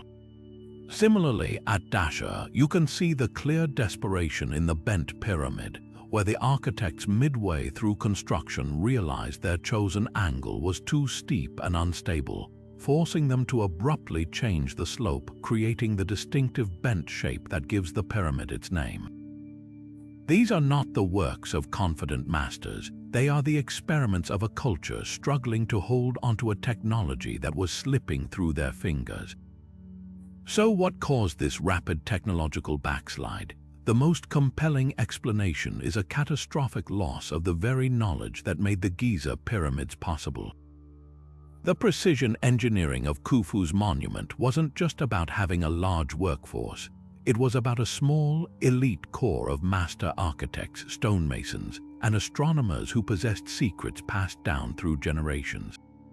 This was likely a tightly guarded, oral tradition within specific priestly guilds or families. Think of it as a sacred, living blueprint that existed only in the minds of a select few. A single period of political instability, a war, or a pandemic could have easily broken this chain of knowledge. If the master architect of a pharaoh died without a fully trained successor, entire libraries of geometrical, astronomical, and logistical knowledge could vanish in a single generation. The later builders weren't less intelligent, they were simply working from incomplete notes, trying to reverse engineer a technology they no longer fully understood.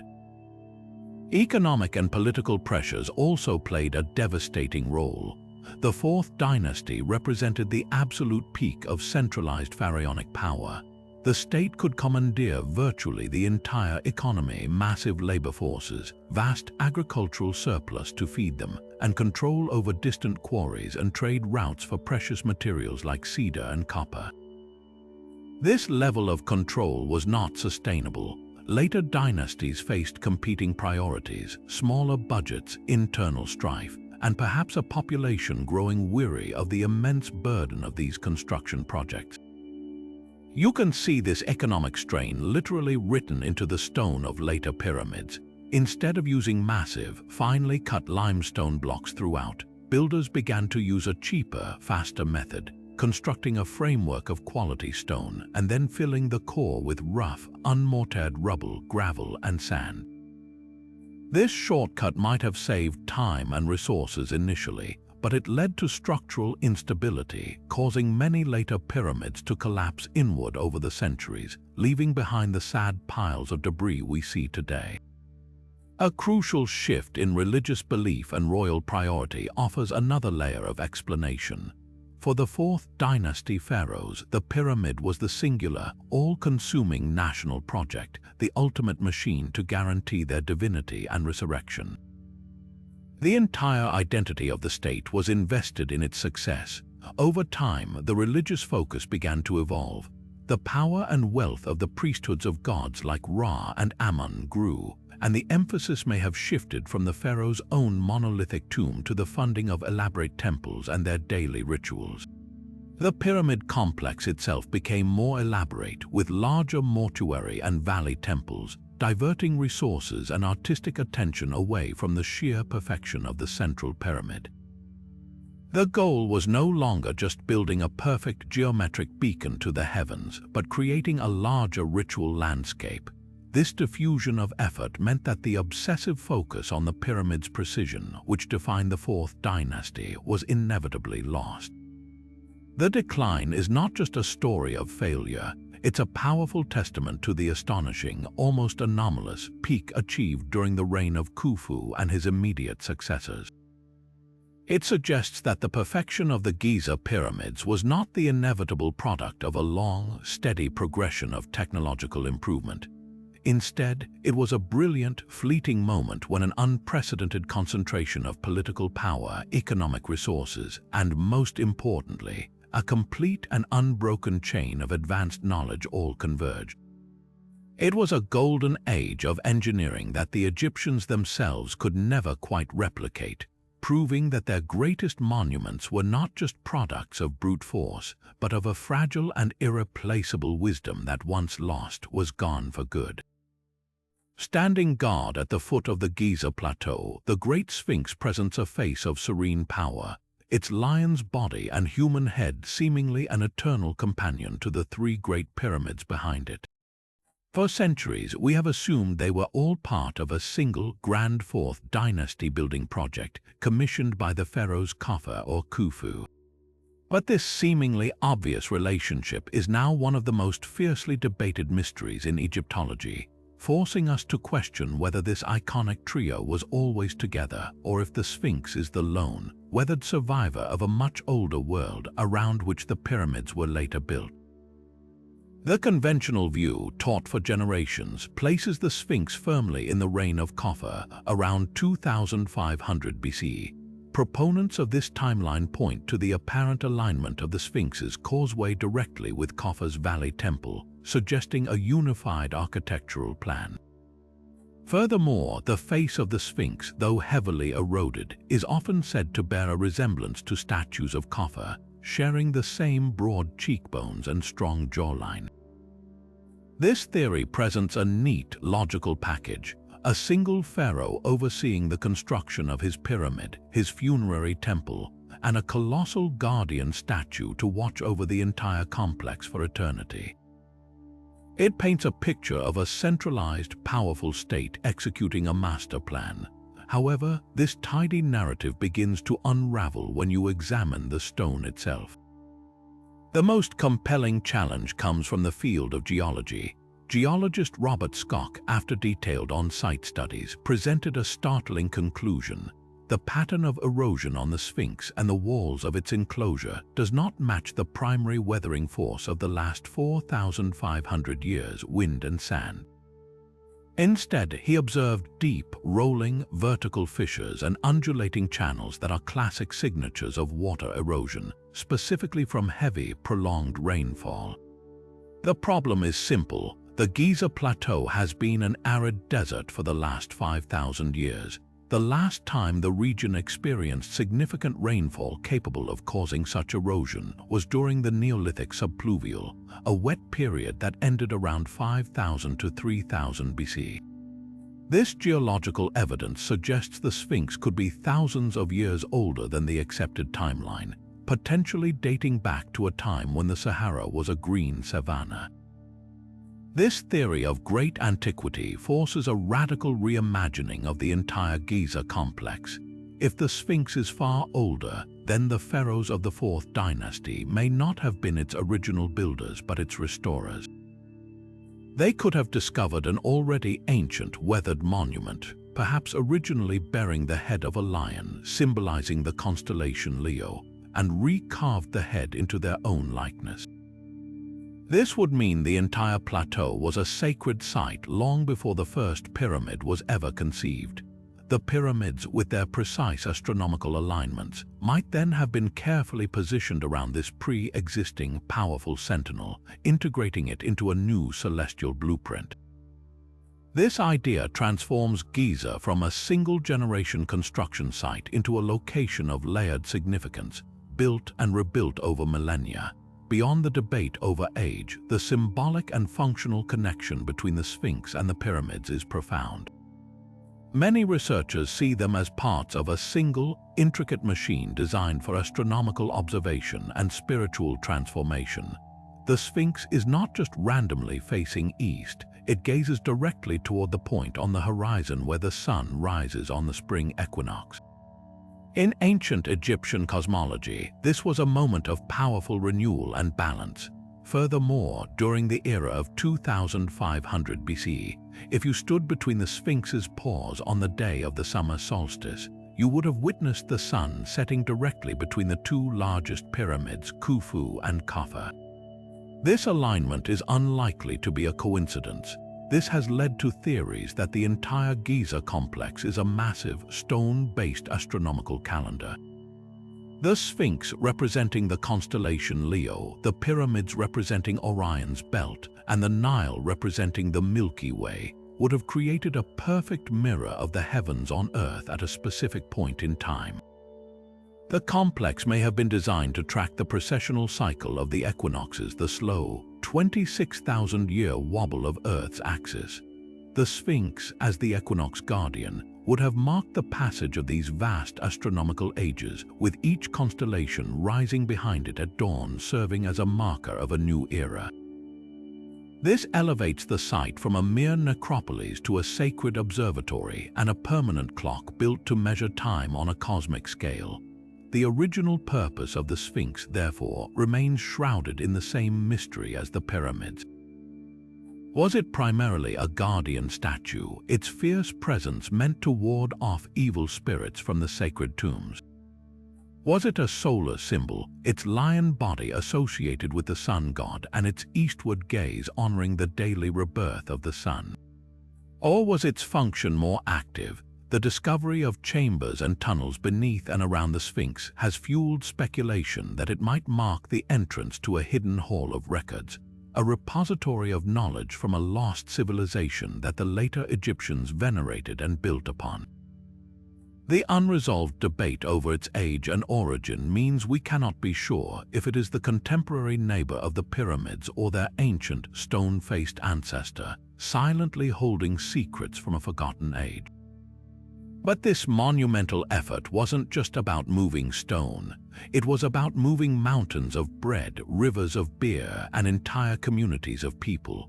The logistics of supporting an army of workers for decades in the harsh desert environment is a puzzle that rivals the construction of the pyramids themselves. For generations, we imagined a transient, suffering mass of slaves, but the archaeological evidence paints a completely different, and arguably more impressive picture of a highly organized, well-cared-for workforce. The discovery of the workers' village at Height El Ghurab, just south of the Giza Plateau, has been the key to unlocking this mystery. This wasn't a makeshift camp, it was a carefully planned city, an ancient company town built to house, feed, and care for the most important national project of the age. The scale of the daily provisioning is almost incomprehensible. Estimates for the workforce size vary, but even a conservative figure of 20 to 30,000 seasonal workers would have required a staggering amount of food each day. We're talking about tens of thousands of loaves of bread and hundreds of thousands of pints of beer, the two staples of the ancient Egyptian diet. But this wasn't just subsistence fare. Analysis of animal bones from the site tells a surprising story. This workforce was consuming a significant amount of high-quality protein. They were eating beef, sheep, and goat on a regular basis. The volume of bones found suggests a steady, organized supply chain of cattle driven to the site and butchered on site to feed the laborers. This was not the diet of mistreated slaves, it was the caloric intake of valued state employees engaged in the most physically demanding work imaginable. The infrastructure to produce this food was built directly into the village. Archaeologists have uncovered massive industrial-scale bakeries. These weren't small clay ovens for a single family. They were complex installations with rows of large bread molds capable of producing thousands of loaves in a single batch. Nearby, they found huge vats for brewing beer, a nutritious, slightly alcoholic beverage that was a safe source of hydration and calories. The organization extended to sleeping quarters. The village contained long, rectangular galleries, barrack-style dormitories that could house groups of workers, likely organized by their trade or their region of origin. The discovery of smaller, more elaborate houses for the overseers and officials indicates a clear hierarchy, but one where even the lowest laborers were provided for at a level that would have been the envy of the average ancient Egyptian farmer. Perhaps the most telling evidence of their valued status comes from the field of paleopathology, the study of ancient diseases and injuries. The skeletons recovered from the worker cemetery show the expected signs of a life of extreme physical labor, worn joints, spinal injuries, and broken bones. But crucially, many of these injuries show clear signs of having been treated and having healed. A broken arm that was set properly, a severe wound that was cleaned and bound. This is profoundly significant. In a slave-based society, an injured worker is a liability to be discarded. Here, they were a valued asset to be repaired and returned to duty.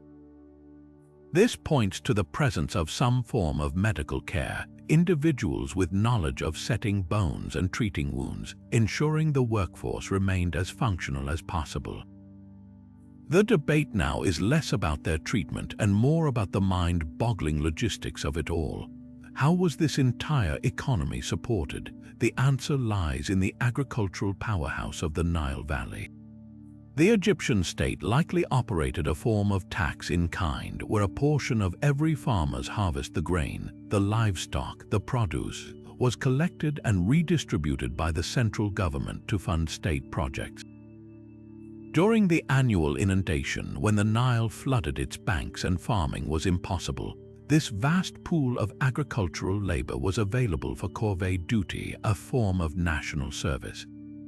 They would travel to Giza, work for a season, and be fed, housed, and perhaps even paid in rations before returning home when the waters receded and the fields needed planting.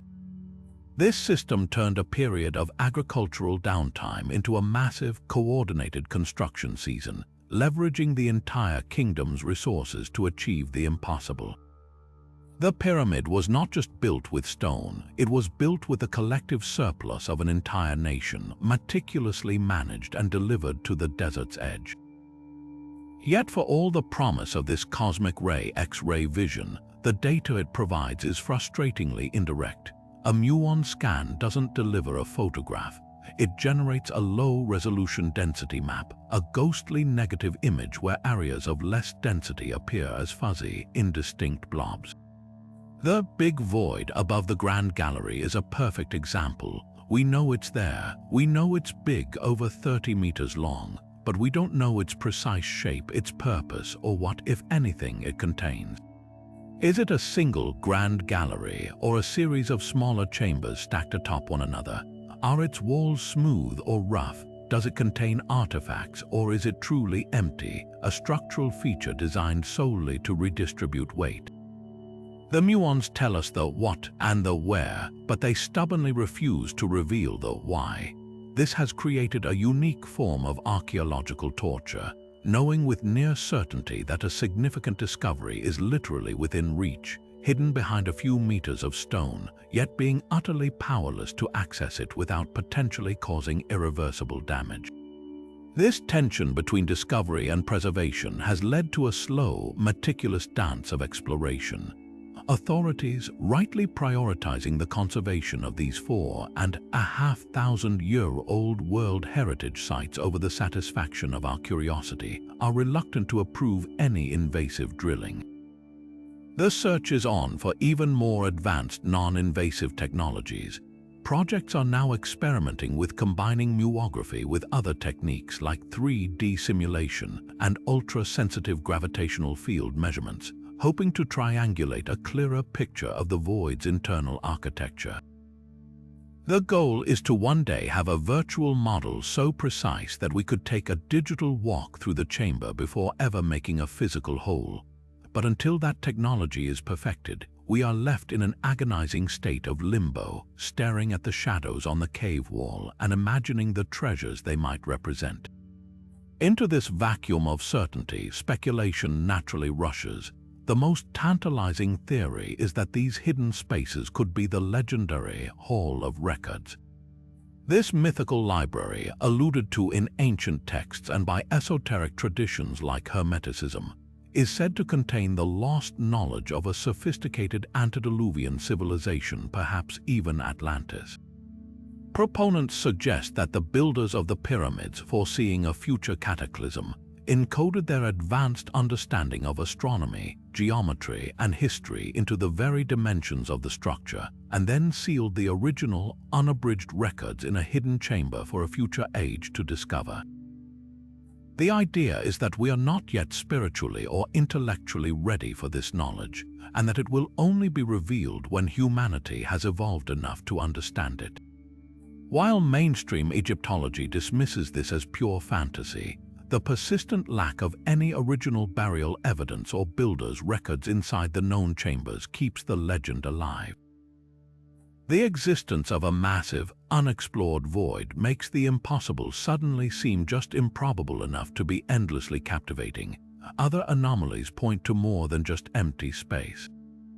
Thermal scanning missions, which measure the heat radiating from the stone, have identified several mysterious hotspots and cold spots on the pyramid's surface. These thermal anomalies are particularly intriguing because they don't always correspond to known internal structures. One notable scan found 3 adjacent stones at the base of the Great Pyramid that were significantly hotter than those around them, as if there was a void or a different material behind them conducting heat differently. Another scan detected a cold spot, suggesting something denser behind the limestone facade.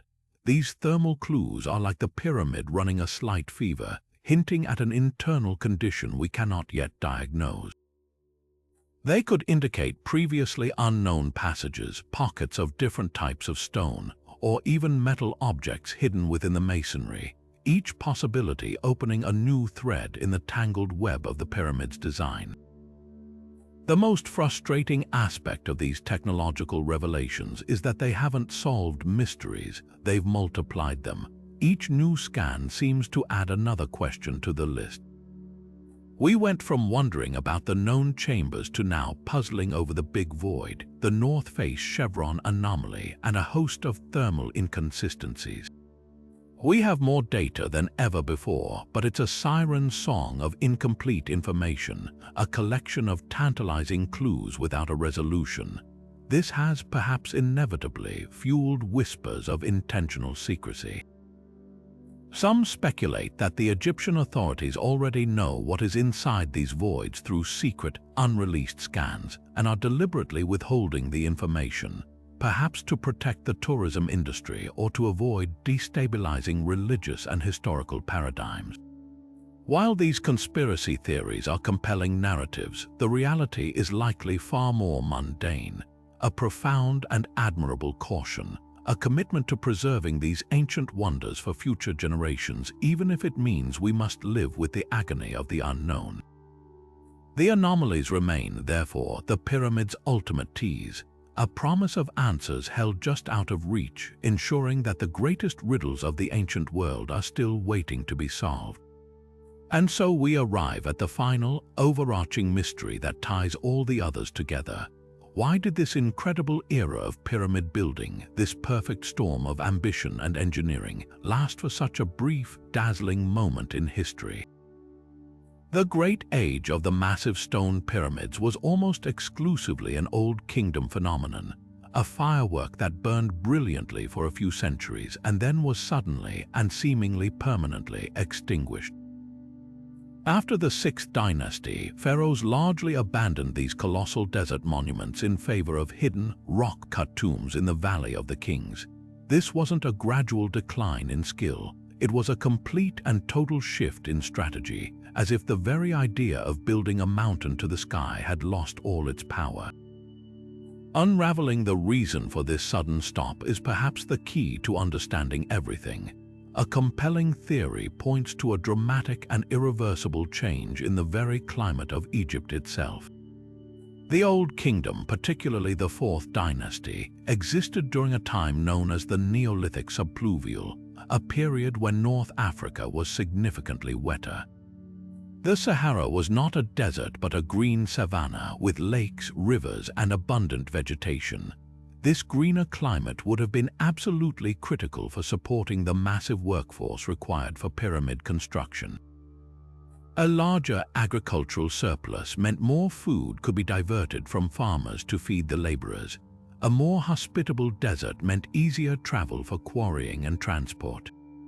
When this wet period began to end around the time of the 6th dynasty, desertification would have set in with a vengeance. The once fertile lands shrank back to the narrow Nile Valley, making it impossible to sustain the huge, centralized state projects that defined the age of Khufu. The environment that made the pyramids possible simply vanished, leaving later pharaohs without the ecological foundation for such endeavors. Closely tied to this is the crushing economic reality. The Great Pyramid was the most expensive building project in human history until the modern era, a drain on the national treasury that likely took generations to recover from. The Old Kingdom state was a uniquely powerful and centralized entity, capable of commanding the entire economy towards a single goal, but this level of control is inherently unstable.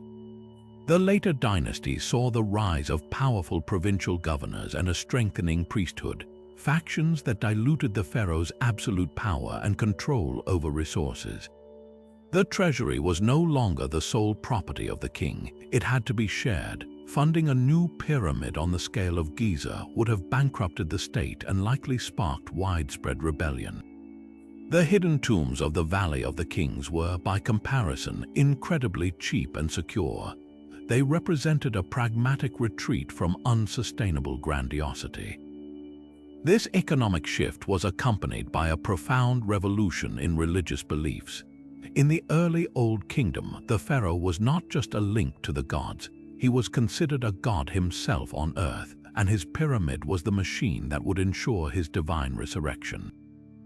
The entire state religion was focused on this single, magnificent goal, but over time this theology democratized. The promise of an afterlife began to extend beyond the pharaoh to the nobility and eventually to commoners. As this happened, the exclusive power of the pyramid ritual diminished. Furthermore, the center of religious gravity began to shift from the sun god Ra, whose symbolism is deeply tied to the pyramid's shape, to other gods like Osiris, god of the underworld. An underworld god demanded an underground tomb, not a solar monument reaching for the sky. The hidden tomb cut into the cliffs of Thebes was a theological statement, a declaration that the path to eternity now led down into the earth, not up towards the sun. We also cannot ignore the very practical possibility that they simply ran out of easy access to the specific resources required. The finest Chura limestone for the casing stones was a finite resource. The massive quantities of high-quality copper needed for the tools to quarry and shape millions of blocks would have placed an immense strain on ancient mining operations. And most critically, the once vast forests of Lebanon, the source of the gigantic cedar logs needed for sledges, rollers, and interior fittings, were being steadily depleted by every civilization around the Mediterranean. The sheer scale of consumption for a single pyramid may have made the technique environmentally and economically unfeasible for later rulers. The perfect alignment of available resources, political will, and theological imperative that defined the Fourth Dynasty may never have occurred again. The abandonment of pyramid building is the ultimate testament to its own miraculous nature. It was not the inevitable product of a linear progression of technology. It was a fleeting, unrepeatable convergence of factors, a unique climate, an unprecedented concentration of political power, a specific set of religious beliefs, and the unbroken possession of advanced engineering knowledge held by a small class of masters. When that convergence broke apart, the knowledge itself seemed to vanish. The later pyramids, like those of the 12th dynasty, are pathetic imitations, rubble-filled hills that quickly collapsed. The secret wasn't just lost, it was rendered irrelevant by a changed world. The pyramids stand not as the first step in an ongoing tradition, but as a solitary, mysterious peak of human achievement, a summit reached only once and then left behind, their methods fading into legend as the desert sands slowly reclaimed them. From the mind-bending precision of multi-ton stonework to the silent void where a golden capstone once gleamed, these 25 questions are not merely a list of unsolved puzzles. They are the very architecture of our fascination, each mystery a carefully placed block in a monument to human curiosity itself. We began by asking how they built these colossal structures with such impossible accuracy, and we uncovered a labyrinth of theories, from ramps of sand to levitating stones. Yet the true answer remains just out of reach, reminding us that our modern arrogance is humbled by ancient hands. We questioned their purpose, peering past the simplistic tomb narrative to explore ideas of energy generators, celestial gateways, and stone libraries, each possibility deepening the awe we feel when standing before them. We followed the trail of the missing pharaohs and the silent, unmarked chambers, and we found not emptiness but a profound invitation to wonder. We looked to the stars and saw the belt of Orion mirrored on the sand, and we heard the strange, resonant hum of the king's chamber, a frequency that may alter human consciousness. We met the workers not as whipped slaves, but as well-fed, skilled artisans, only to be left puzzling over the advanced, almost modern, logistics that supported them. Every answer we think we have only reveals three new questions: the hidden voids, the water-worn sphinx, the drilled granite that defies Bronze Age tools. These are not gaps in our knowledge, but doorways. Ultimately, the greatest lesson the pyramids teach us is about ourselves. They are a mirror reflecting our own relentless drive to explore, to understand, and to connect with the minds of those who came before us. They stand as a permanent challenge to the stories we tell about human progress, forcing us to question if we have truly advanced or if we have merely forgotten. They are a testament to the breathtaking power of ingenuity, a power that resides not in machinery or technology, but in the boundless potential of the human spirit when it is united by a single, monumental vision. The conversation doesn't end here. In fact, it's just beginning. We want to hear from you. Which of these 25 mysteries captivates you the most? Do you believe the pyramids are older than we're told? What's your theory on how they moved those massive blocks? Share your thoughts, your wildest ideas, and your own research in the comments below. Let's continue unraveling this ancient enigma together. If you enjoyed this journey to the limits of history and mystery, make sure to subscribe and hit the bell so you don't miss our next investigation into the forgotten corners of our past. Keep questioning, keep wondering, and never stop searching for the truth hidden just beneath the surface of the stories we think we know.